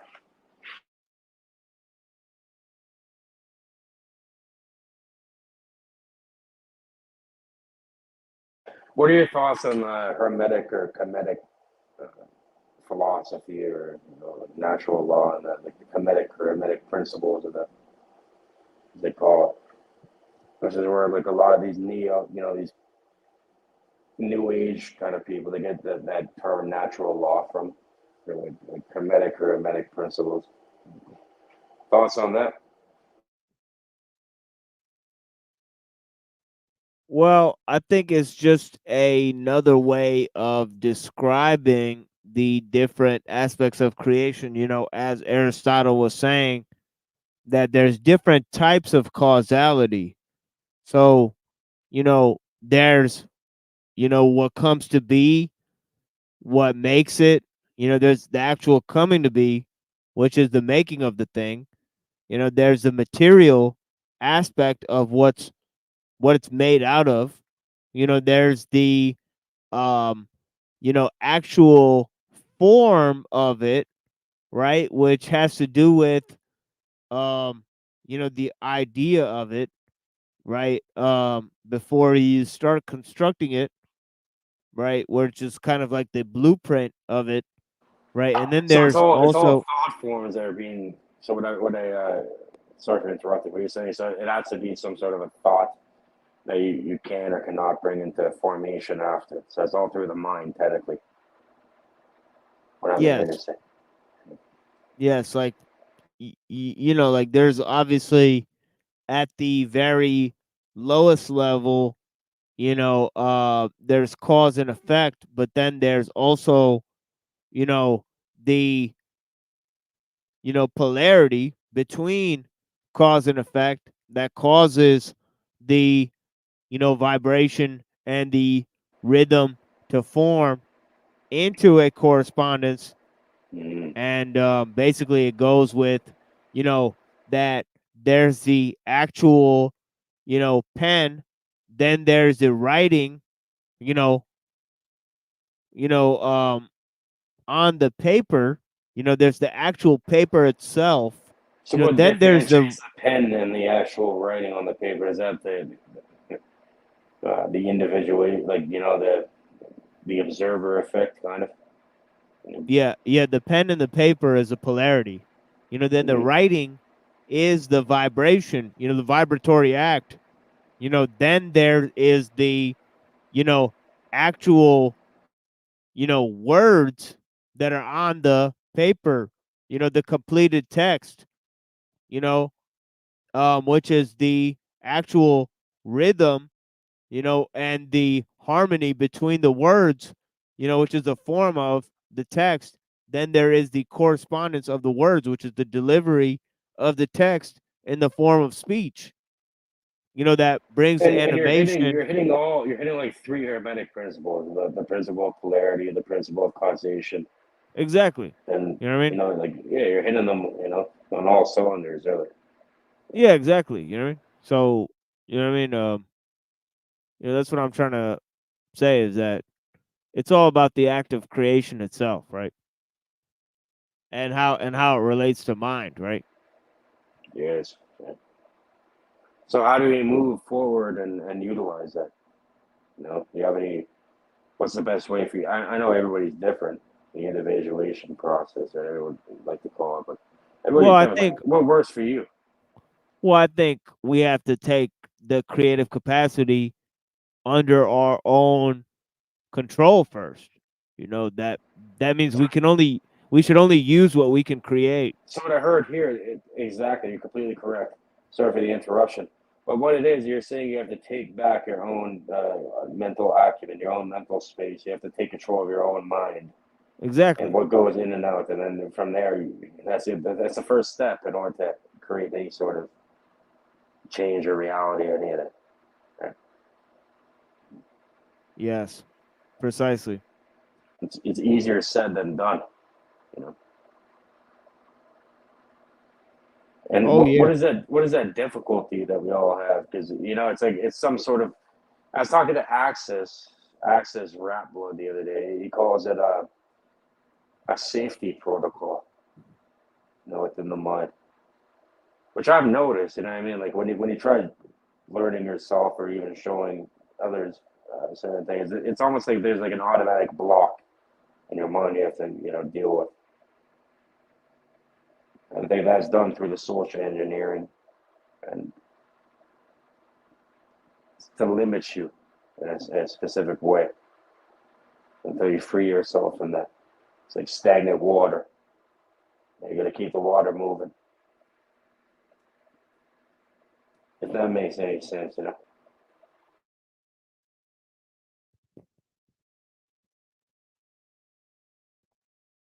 Oh yeah, makes sense. I guess essentially the goal is to have this type of instinct and intuition. These are two tools that you can use. If you look at instinct, you know, it's a type of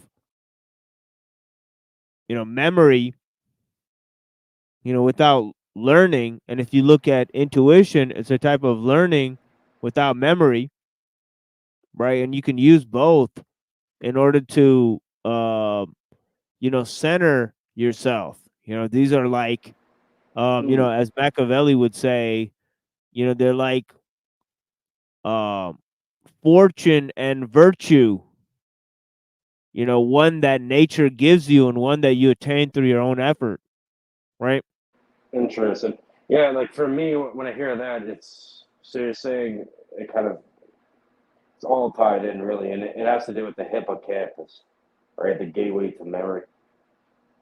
But at the same time, it's like, yeah, these programs that are put into your memory subconsciously through the hippocampus, you can kind of rewire and train to the point where you trick I guess, like the parts in your mind, like the organic computer, to produce that result after, in a way, in the real world. Because reality is, it goes back to like I was saying, like the first principle of mentalism, where the all is a projection of your own mind. You're part of the all. You're projecting it. You're observing it. You're seeing it. But it's like, time is technically not linear. Time does not start here and ends there. It's sporadic, and you can just, it's interesting.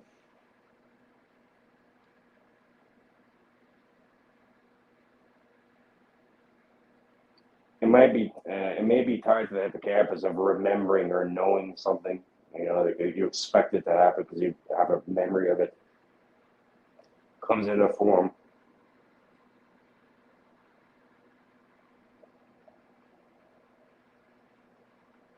And it ties back to the observer effect.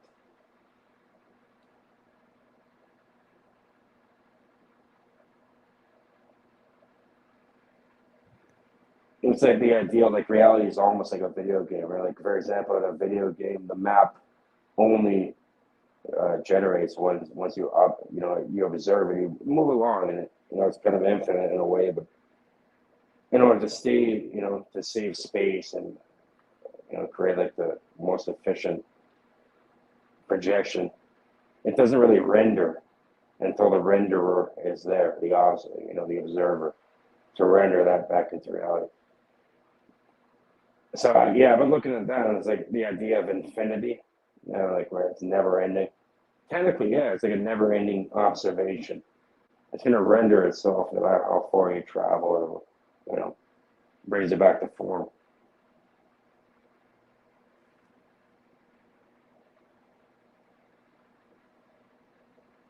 Now we're getting deep with it, about the nature of reality and how it's most likely being rendered. Does any of these things really exist unless you're observing them? Apparently, like even mainstream science and I are saying no, it doesn't. It goes to the the idea of local or non-local reality.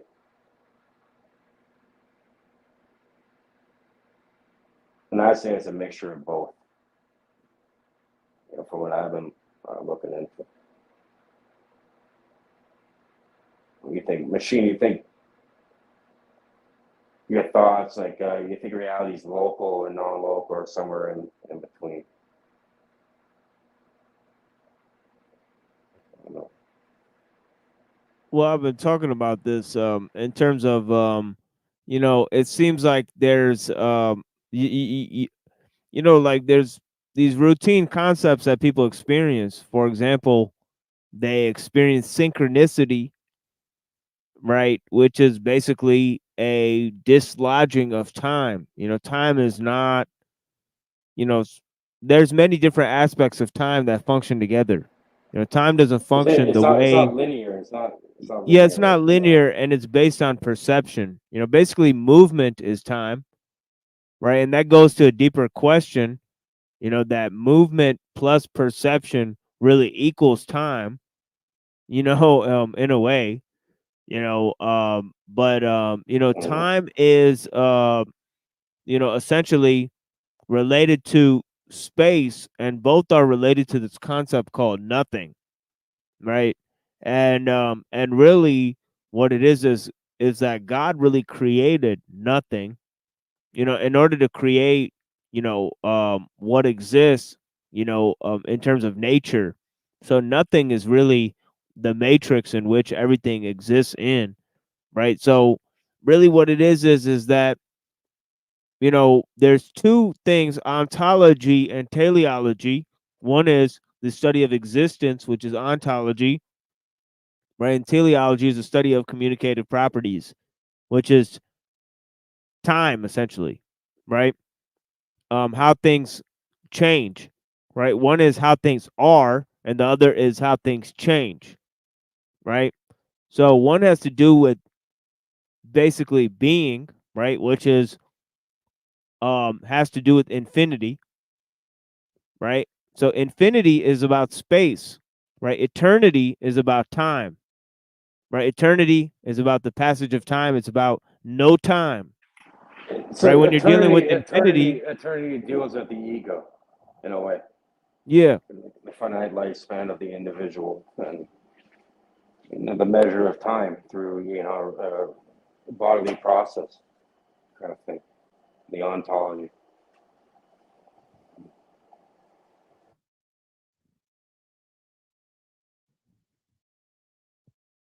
yeah. So I'm you know, in soaking terms up of game though, I'm soaking up game. Continue. Sorry for the interruption. no, it's just what's non-local is really based on the lack of space. We're talking about space. We're talking about archetypes. That deal with concepts that are beyond time, right?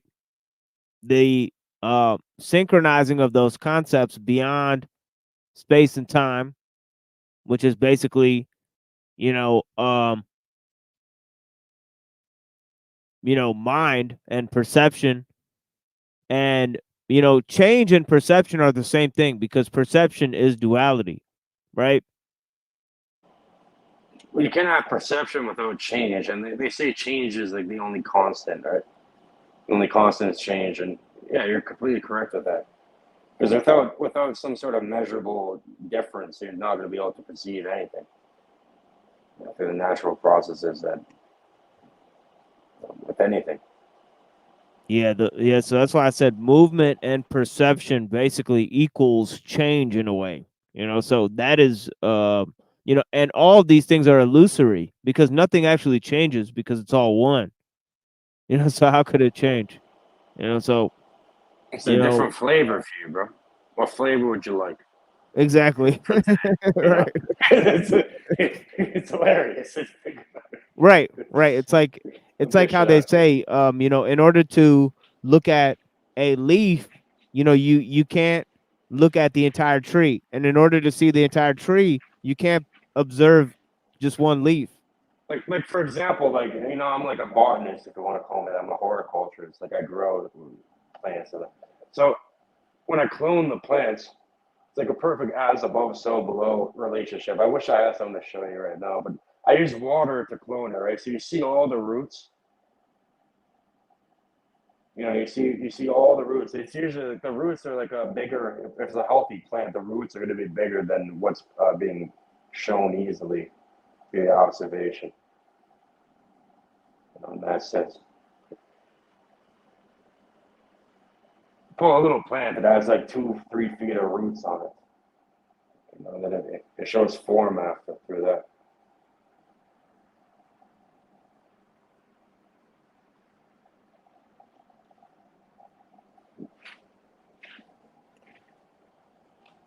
Yeah, that's wild. So you look at the roots, right?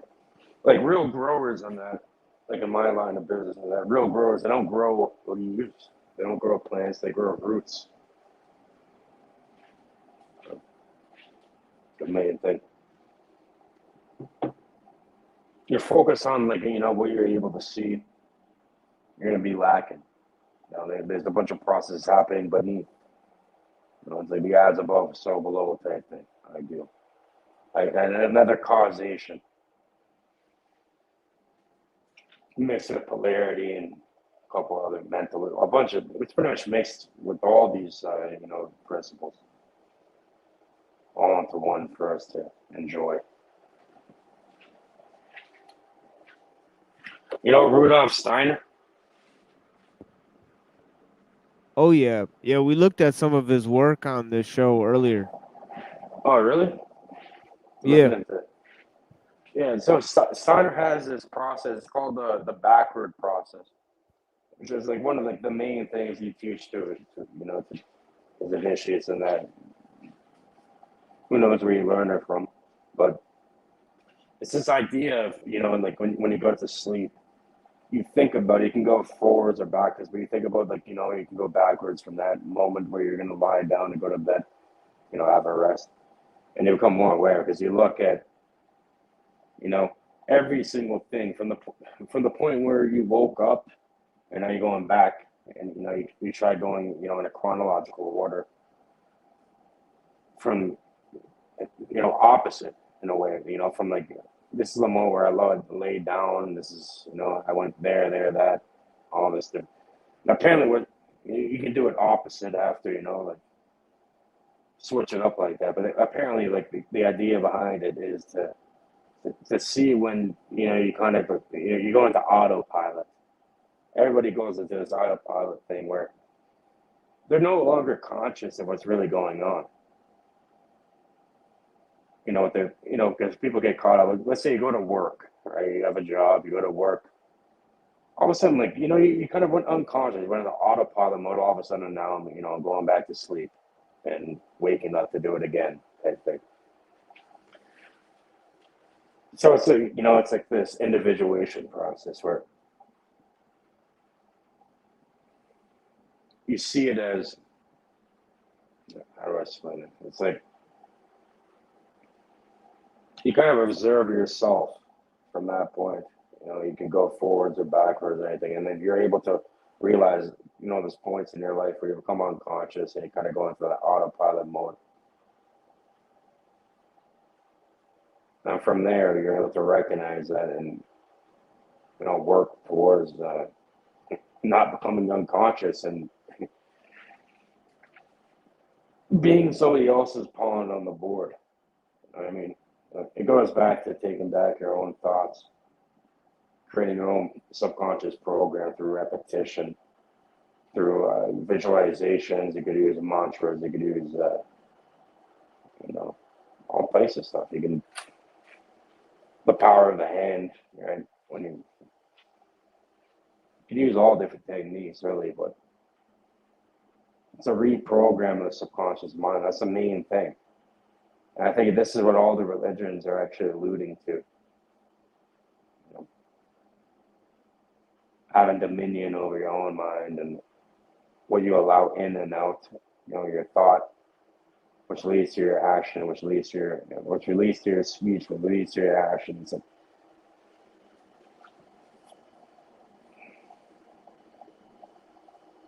taking back your mind.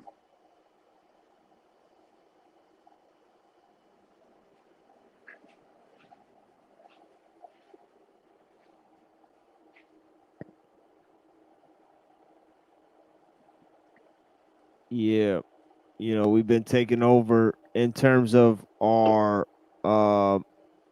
programming, and that's a lot of what I was trying to establish, is that people get programmed just based off of certain ideas about the way they think that nature works or their mind works, or what humanity's purpose is, and they don't even understand what these ideas about purpose or destiny or God or even our use of machines really signify. They actually don't actually understand how to interface with those symbols and concepts that decide their programs, their deepest notions of how they function in the world. They're not able to get to those ideas.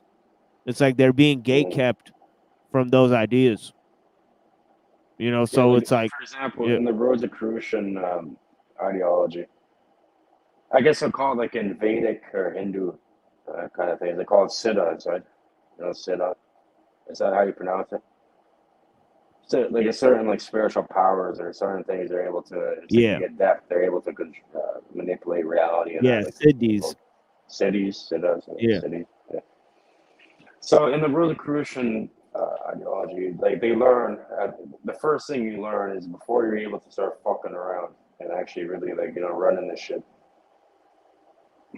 They make it very clear to you, any real esoteric path, for any real, anything real, really, they're going to automatically tell you that you have to be extremely careful. It's a terrible path for people that they gain this stuff and they fuck around after. I mean, it's going to come terribly back onto you. People think they're sick, super easy to manipulate people. And a lot of people, that's like a natural thing, right? Like you understand a process that somebody else doesn't. It's so easy to fucking manipulate people through NLP. You know, what's their cadence, what's their tonality, how you. There's a million ways to fucking deal with it. And it gets absolutely nowhere. You know, when you fuck around, you find out. You have this power in there. You go and fuck around to use it in your own advantage, like a little child. You know, we'll see what happens. That's all I'm saying. Do you see that? You know, like some people, like, they kind of get something and then they go crazy with it.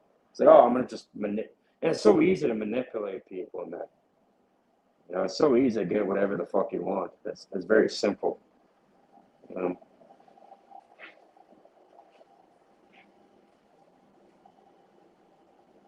There's always somebody more advanced and better at you, and you know, a bunch of people. And trust me, you're gonna have to face that after. You better be happy with yourself. And I'm not talking about you. I'm talking about in general. You know, looking at myself, looking at anybody really.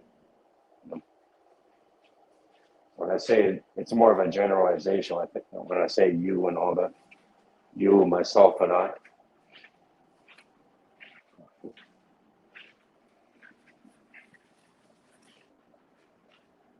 But yeah, like, you know, like that's why that's like one of the main things that I taught at the beginning, because you're gonna have that. They're gonna have that impulse to, you know, utilize and get what you like. You know what I mean? Make life a bit easier. It's like, you know, I show people certain things, and all of a sudden, like, the first thing they tell me is, "Oh, Cage, I'm gonna go to the casino now." The first thing they have in their mind is just trying to profit off of it. It's very odd. You know what I mean?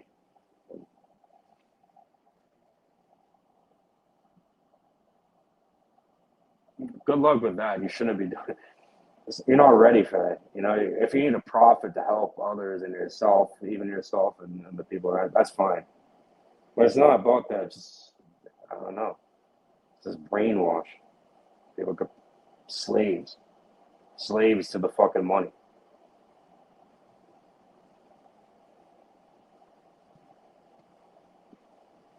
Someone said intellectual imbecile said Tubal Cain, the first blacksmith.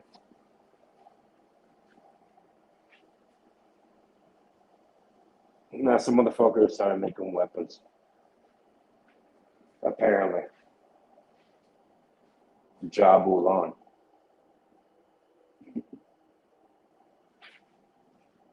Yeah, my bad for the rant in the machine. If you ever want, next time you see a fucking Mason or someone, look them in their eye and say Jabulan. You know about that password. No, now you do. Jabulan.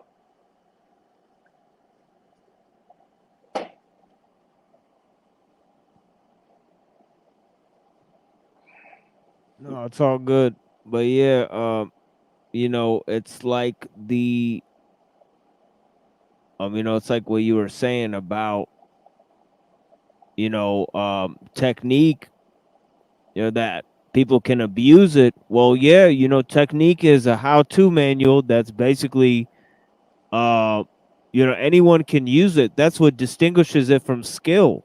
You know, skill is something that you could take. It's like a martial art or any other art. Yeah, skill or art, you know, you could take possession of it because it's a type of knowledge, whereas technique, it can be used by anyone.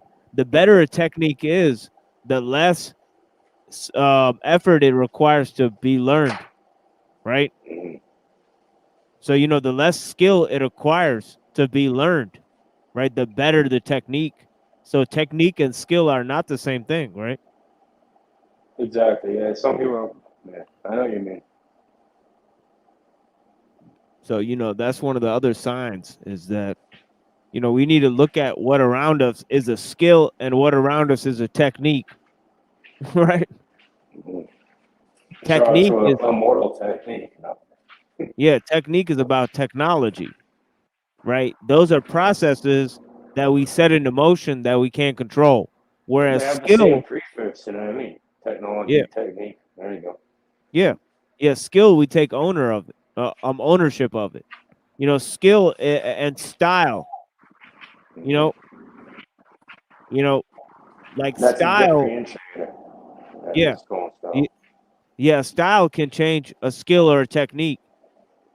Whereas a technique, it could only be modified. Mm-hmm. You're saying it's like a blueprint. You have that Right. foundation. You can only create certain variations within the structure that's already been put and set. Exactly.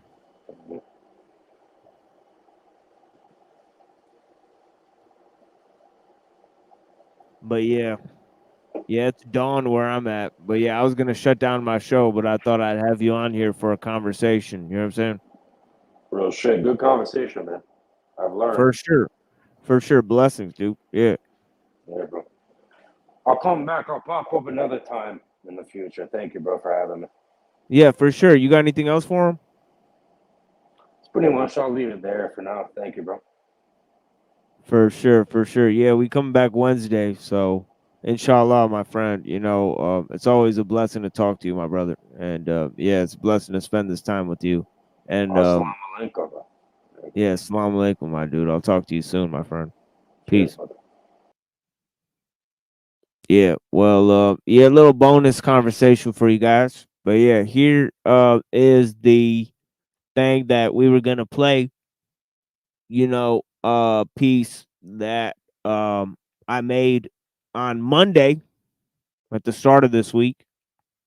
I'm recording for you guys a special panel discussion featuring some of our friends, including our friend Intellectual Imbecile here.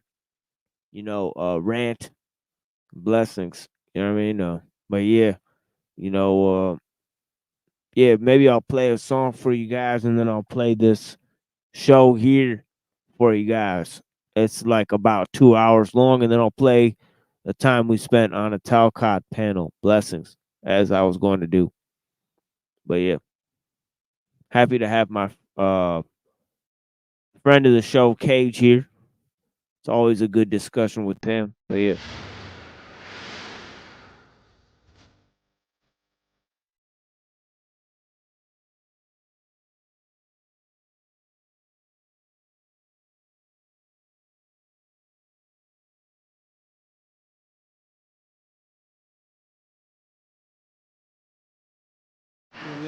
Easy. Fuck, man. Just follow the nitrate.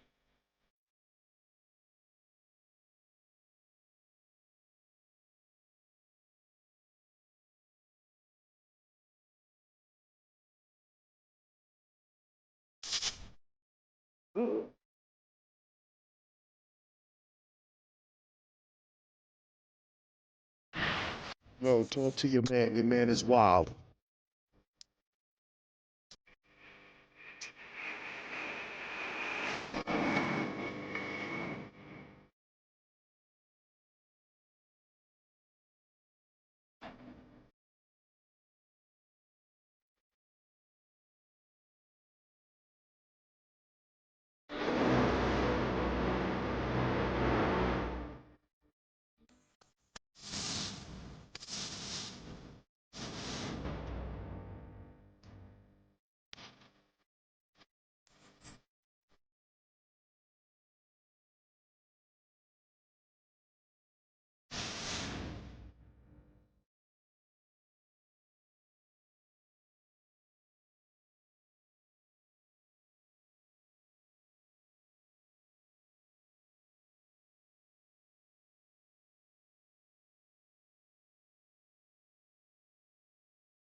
Drugs, sex, glamour, the hammer of God that solves in your evil abyss. Kiss of the Tsar, the odd bazaar, far beyond still appeals with the quickness. Bitches witness, open thumb, and stitches, niches, smoking cones and bitches, plotting attacks of fat sacks. My back to track, got to max finish. To diminish very discriminates or images. Entering my poisonous jungle where mad fake niggas fumble. I'm simmering flesh with the bone. Necks up blown off the body. Shoddy style and hotties got me highly bound. I wonder why. Lifestyle child still fouled and bow from pissed out. Busted cow turns all my scripts out. No matter how much I clutch my holy Bible. My rival see my survival was vital when try to throw me vitals. They show me ice. My cycles in the blood of my enemy battle within my symmetries of 1 to infinity. Projects, a house the mind of the dime like Barnabas. Dark shadows are hot, lost by the dominance. Momentum worry, armies them operate, times the parlay until your life turns to law. Life ain't the same all the world today. Things done got so bad, I want to stray. Niggas, bitches, all of these snakes trying to hit third world when you just try.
Welcome to the Machine Lies, where we talk about the lies of the machine on the machine that lies. And we're bringing to you a extra stream here, just so I could do some reading, read live on screen. You know, I'll record this. I'll probably private this screen.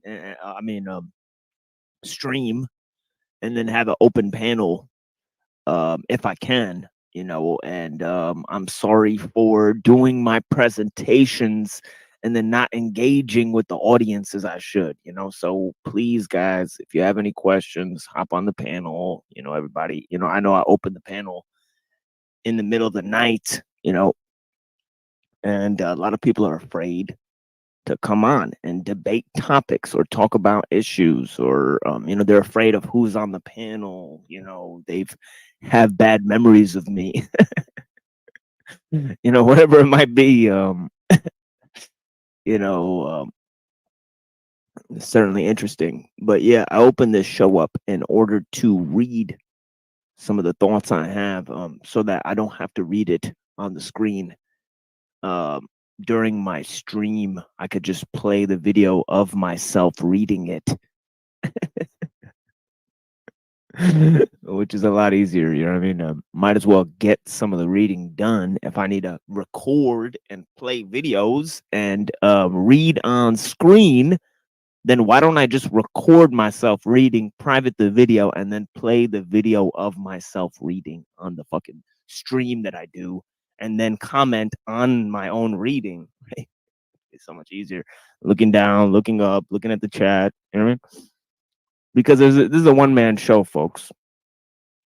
You know, as a Virgo Moon said, you know, I'm a one-man circus, one-man show. You know, I'm my own. You know, I'm a one-man show. You know, I'm a one cobra circus, and I am my own snake charmer. You know, so it is what it is. But yeah, blessings, man. No, Virgo's not gonna panel up. That's my wife. So she's forbidden from paneling. And, but yeah. You know what I'm saying, DeFreak. But yeah, DeFreak, you're welcome to panel up, all right? You know, blessings. Yeah, but thanks for joining me and Neuro Jack. What's going on, brother Neuro? What's up, man? Yeah, I was just taking a I saw you were live, and I was like, okay, cool. I actually have a little time, so I can kind of yeah, throw on whatever you want. You know, this is man, you know, I see people putting stuff, you know, just hanging out online with this fucking StreamYard shit. I don't usually do that. I come on twice a week. You know what I mean, right? So I thought maybe I'll just not worry about who's watching, not worry about who's viewing, just do a random show and just open it up for questions and talk to the people how I do. Right? So yeah, it is what it is. Yeah, I'm actually able to do it a little more legit. I'm gonna bring up my laptop so I can actually bring some stuff. For I mean, sure. if you just want to Yeah. read, I'll jump off. Oh yeah, But if you yeah. I mean, if you want to do a I mean, little, yeah. Go ahead and grab your coverage. laptop. Yeah, go ahead and grab your laptop. You know, I'm just Yeah. you know, just keeping the people engaged. If I have to read, No. I'll read. You know. Well, Yeah. I was gonna say, I mean, dude, it's weird. Like I brought that whole clip of Andrew and Spencer and Poole, and I'm so and I appreciate you really bringing that up and getting and you guys reacting to that, and I wasn't able to participate, so I appreciate it even that much more. But I'm glad that you covered that, because man, what an interesting, that whole show was interesting. I got like almost halfway through now, catching up, and man, that I missed out on a lot of shit that night. And but no, I really appreciate you looking into that, because it was very it's just good to see everybody's take on, like, everyone has like their own opinion of what's going on, but it's like I see so much stuff and I don't even know how to, like, I thought I was good at communicating, and you sometimes we play back what I said, and I'm like, man, I suck at like conveying what I'm trying to convey. Like it's actually very difficult to convey, like perception accurately. I don't know that. I don't know how to put it sometimes. Yeah. I mean, perception is one part of the game. Me and London Man were talking about that a lot. And one of the points he brought up is I don't know if you happen to see this, where he's playing the video of a guy talking about St. Paul. And the whole focus of what he's talking about is he's saying that Paul is saying that transformation happens through a change of perception. So one is able to see things clearly. So the sight, the sight being cleared, that's one of the main points that he makes. And it's interesting because, people ask me what's my favorite line, in Paul. And usually I answered that, we see now in a mirror darkly, which will then become clear face to face, vis-a-vis. You know what I mean? It's such a badass line, right? That it's like, oh, y'all gonna see what's gonna happen. The vision will be cleared. There's gonna be a complete. This is why Peter was crucified upside down. You know what I mean? To show you the shit that people regard as true is actually falsehood. Right? The shit that we know as, you know what I mean? There's something to that, isn't it? Yeah, it is, and and I think one of the biggest messages I'm trying to get across that I don't know how to convey very well is the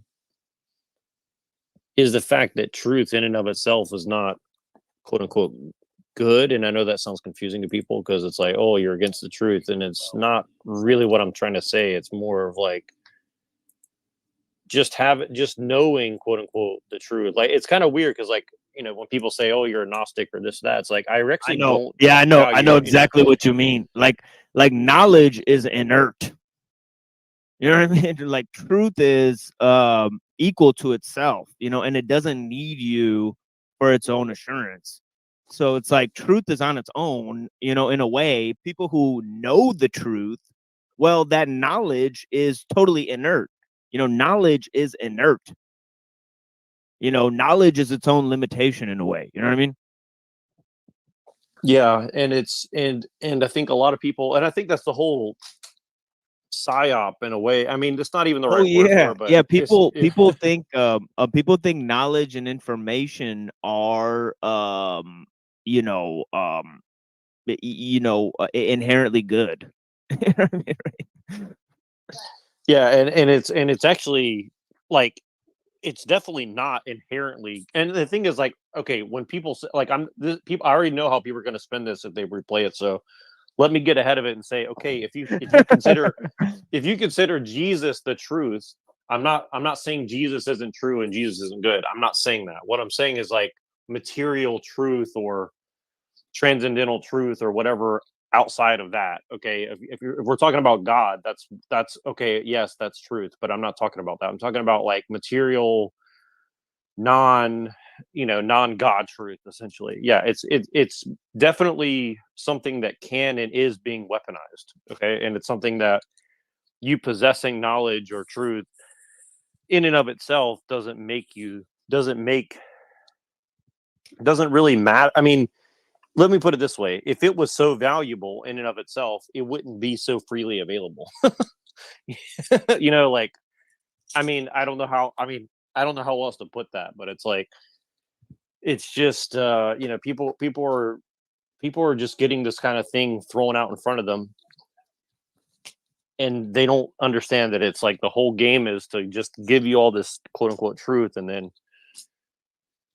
you feel as if you've accomplished or you have access to something. And again, it's just strange how people call you a Gnostic or me a Gnostic, and they say that we worship truth or even wisdom, for example. Like, I mean, I was thinking yesterday as I was driving around, it's like when Fauci says, I am the science, it's like, okay, I can say I am the philosophy, right?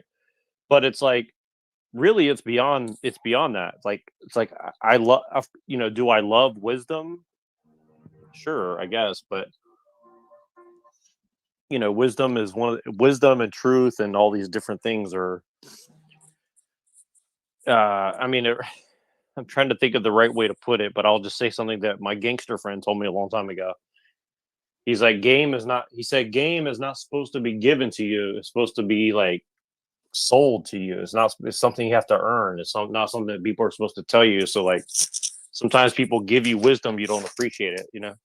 And I think that that's also the other side of it is like, doesn't matter what you know or what wisdom is imparted to you. It only matters what you gained through kind of like bitter experience in a lot of ways. And a lot of that you're never going to be able to like give to other people. And I think that's almost a burden that people don't appreciate in a way. It's like wisdom and these things like this are very painful because you're kind of stuck with it.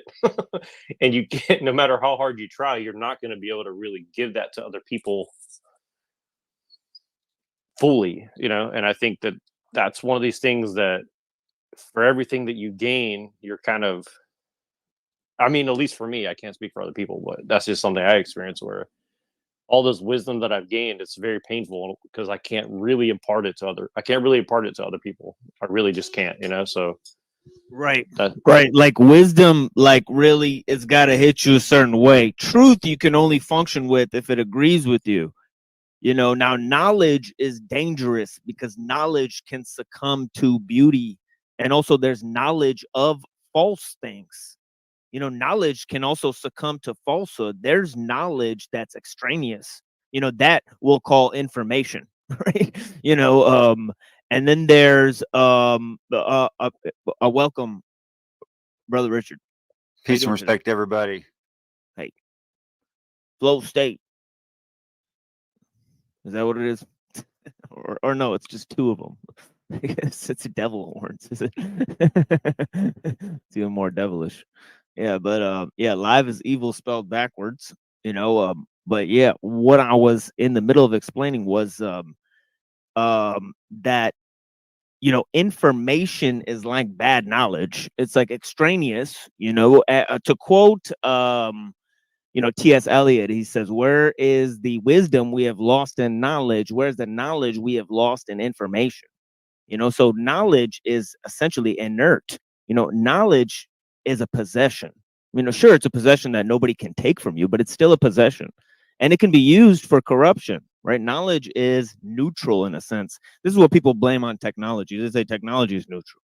No, technology is designed for a purpose or end, right? That's a different thing. You know, knowledge doesn't function that way. Knowledge is personal, right? Truth is participatory, right? Truth has to be participated in, right? It requires a subject, if you will, right? Now, knowledge and, you know, the mediation between knowledge and wisdom is really truth in action. You know, truth doesn't need a possessor. You know, truth is without possession. Knowledge needs possession. You know, so all of these things people don't really get, you know, that falsehood is just part of knowledge. You know, it's just, you know, the bad part of information. So if you were to draw a hierarchy of these things, you would put falsehood at the bottom, information above falsehood, then we can equate that with facts, put knowledge above information, put truth above knowledge, and then put wisdom on top of truth. You know, as I say, wisdom seeks a beauty without relation. Today, our truth is mired in beauty. It's gone down to the level of pleasure. You know, so we are, because we've been ensconced in empiricism, reductionism, we've moved to equate knowledge with experience and beauty, which is way less. You know, wisdom seeks a beauty without relation. You know, there's no relation because truth is not owned by anyone, right? But anyways, Yeah, if truth is what we observe in the actuality, then wisdom is applied truths, so that And this is why I like the terms information and misinformation, to clarify between those two things, because there's no, philosophically speaking, there's no untrue knowledge. That can't exist. It's just a lie. And now a person might believe a lie, I'll grant that, but I could barely call it knowledge. Yeah. I mean, but it's it's falsehood that requires truth. It's not truth that requires falsehood. And I guess that's a good way to, example, because people think, well, it's like, good and evil. Now, our age is an age that is full of eros and logos, science and art. Right. It's just, those are the two main projects. Okay. It is knowledge and pleasure and art and technology, technology and information. Right. So we're on this ship already, and many people say we're polishing the Titanic that's going to go down, and that's basically what's going on. So how long can this state of mind achieve, or come to fruition, or when will it come to fruition? Let's just put it that way, right? Because knowledge for the sake of knowledge is garbage, right? And beauty, I mean, art for the sake of art, beauty for the sake of beauty is actually, that has some honor in it, but art for the sake of art, well, why? No, that's one of the things, like, I was trying to give you and Pillier and a few other people credit, is like, I always wanted to be a quote unquote artist, but I never wanted to do art just for the hell of it. And it's like, and so like I rejected art for most of my life, really. And something that thing that you wrote earlier about kill a million, kill a million, influence a million. I mean, reminds me a lot about Kurt Cobain's earlier songs he wrote and stuff like that. And it's weird because after I wrote a comment on that thing that you wrote, I watched this video popped up of a voicemails that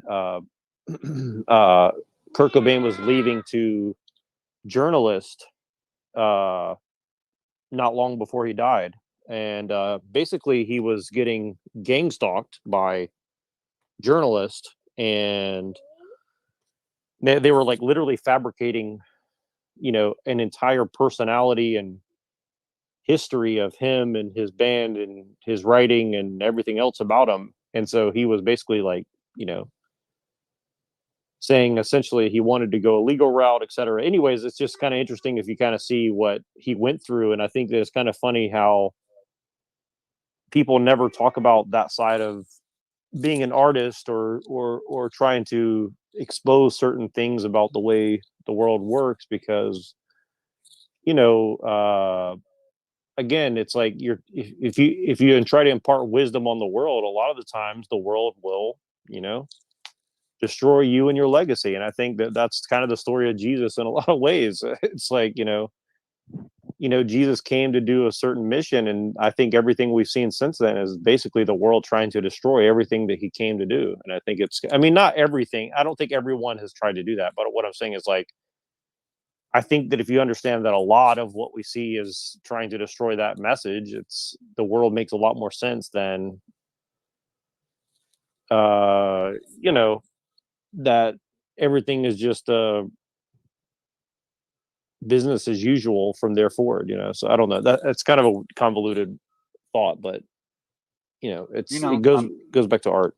I'm kind of surprised at Kurt Cobain that he would not have seen that coming. I mean, I'm a zealot for what I believe in, and I make myself a public personality on YouTube, and to not expect that people would come at me for that, I just think is unrealistic. I totally expect it. Well, sure, Yeah. but I mean, if somebody's lying about you and your message and trying to destroy everything that you care about and use what you see as good for evil, I mean, I'm sure that you're going to have a violent reaction to such a thing. I mean, I would assume, right? I mean, it's not. I mean, turn the other cheek to a certain degree, but I think that has limitations, and I don't even think that that's always what Jesus was trying to say. Is like, well, I mean, I think that you could take it to the extreme, perhaps, but I think that it's even if you were to do that, like you have to have a kind of longer term comprehension of that. Like what is your actual situation like? And I don't know. I'm just saying, like, you could expect it, but it doesn't mean that it's okay, and you just accept it. Well, if I could get my manager to roll that clip from Brojo's from day before yesterday, you'll see exactly what I'm talking about. I'm just kidding. I'm not going to try to do that. Machine Lies, you mind if I restream this? No. Thank But you, sir. on my end, the stream will be gone. Hello. So consider that. I don't But yeah. understand. You mean you're erasing it afterward? No, I'm just privating it and then playing it at a different time. So that's okay, yeah? Yeah. Hello. Yeah, for all intents and purposes, I'm recording this. But, Okay. Yeah, but yeah. This is like extra panel footage. But yeah. Hello. Hey, what's going on, friend? And what's going on, Browns boy? How you doing? Hey, I'm streaming this right now. Oh yeah. As we're going. Yeah, I figured. Yeah, you do that. That's a good move, go on other panels live on your own channel so that then there's accountability. You could tell your own audience what happened afterwards because I feel like doing that every time I hop on a panel, just to have full accountability and just talk about what happened on the panel, because otherwise you're just part of a show that you're not necessarily making. You know what I mean? Right? Yeah. Yes. I don't hide anything. I'm accountable for everything. They all see it and hear it as it's going on wherever real I shit. go. So, That's real shit. Yeah, so to put it if frankly, somebody can't say, "Hey, you said this shit. or didn't say that." Exactly, right. real shit. And That's I am real the shit. devil, which is lived backwards. So, devil is lived backwards. So I do fit in here. Yeah, we also today. got this guy. He was putting up devil earlier, so we got two devils for sure. Yeah, we got the devils in the house. Yeah, peace to the devils. Yeah. You were saying about polishing the Titanic, and it made me think of playing musical chairs on the Titanic as it's going down. Who's going to sit down last? Who's going to? I mean, I never saw that. society's doing. Yeah, I never saw that movie. I don't know much about the tale. So I didn't see the movie either, but I could picture them playing musical chairs as it's going down, and it doesn't matter in the end who's got a seat. You're still going into that cold water, whether you're standing up or you're one of the ones sitting down. You're rearranging the furniture, but you're going into the icy water.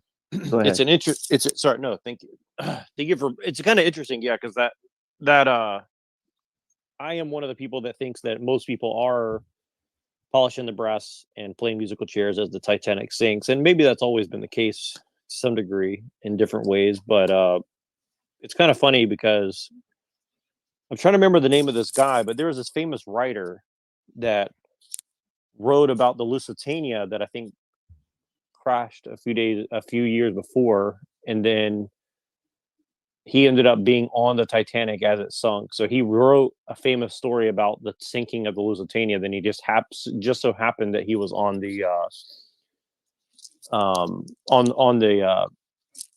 the Titanic as it sunk, and his story was essentially like, as it was going down, he just grabbed his wife and jumped into a room because they thought maybe they should at least just drown together rather than just get separated as the ship goes down. So kind of a weird story. And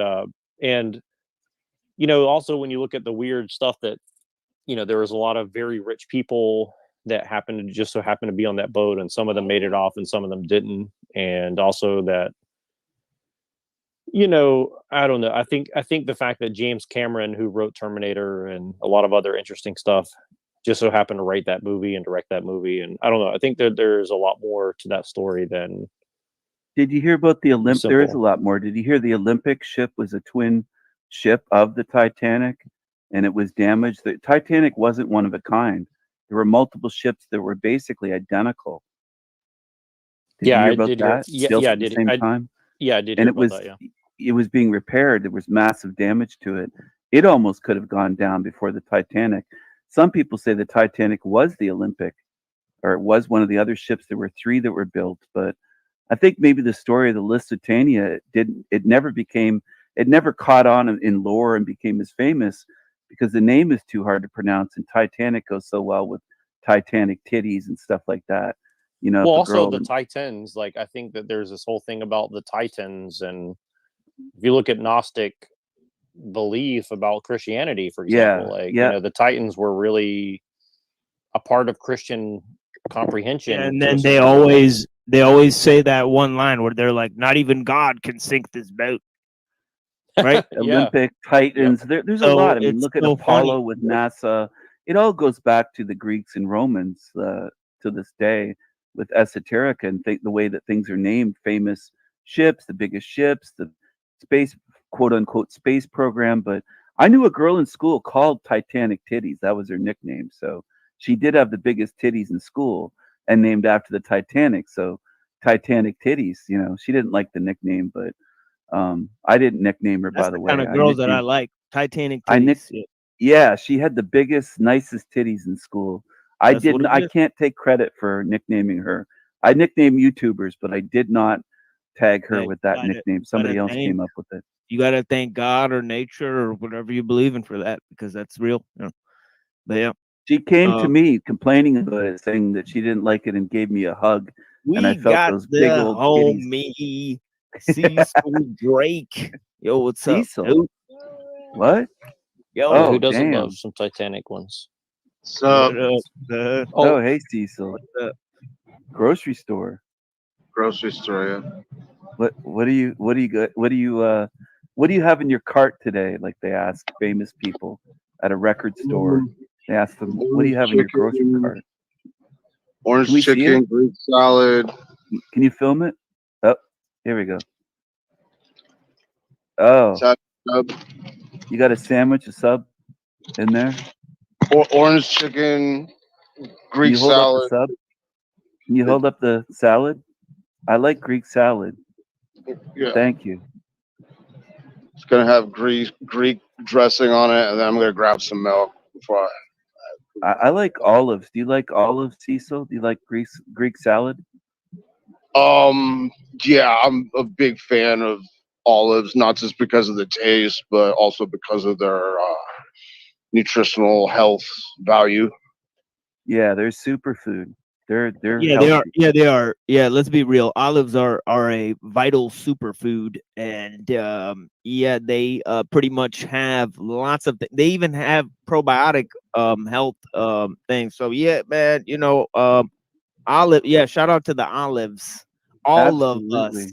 Shout out to I all of us. all of Yeah. us. I had a chick with olive skin one time from the Mediterranean. She's pretty hot. I remember. the old Oh yeah, days. yeah. The olive. Did she skin believe girls in are- knowledge? Yeah. Did she believe in? In knowledge? Gnosis? Yeah, she did. Absolutely.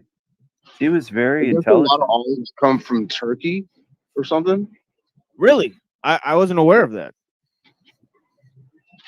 I mean, Yeah, I'd assume they come from like the Mediterranean, like Italy or something. I don't know. I don't know why. Turkey, Greece. There's a lot of Greece. There's a lot of olives from Greece. Even the Jews in Israel Yeah, have there's olives. a lot. There's also a They- lot of they greasy grow some. olives. Greasy That's olives. true. They put them in the grease, So yeah, You know, There's- you know well, what there's- scares there's me, quite a few. TML? yeah. Since we're just shooting the breeze, what scares me is, in order to get olive oil, they press olives, right? Yeah. In order to get safflower oil, they press safflower. Where the hell does baby oil come from? Uh-oh. Yeah, I think they banned that shit, didn't they? Baby oil. Wasn't it giving people cancer? It comes from Or America. was it It's a product baby of Planned powder. No, that Parenthood. was baby powder. It was giving people cancer, wasn't it? It's a product of Planned Parenthood, I think, in America. Oh Lord, yeah. I think so. I don't want to upset Cecil, but I think that might be true. Greasy olives. I've never had a greasy olive, but I've seen some greasy Italians.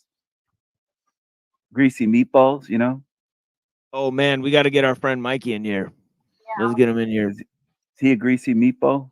Oh yeah. Shout out to He's a Cecil. meatball.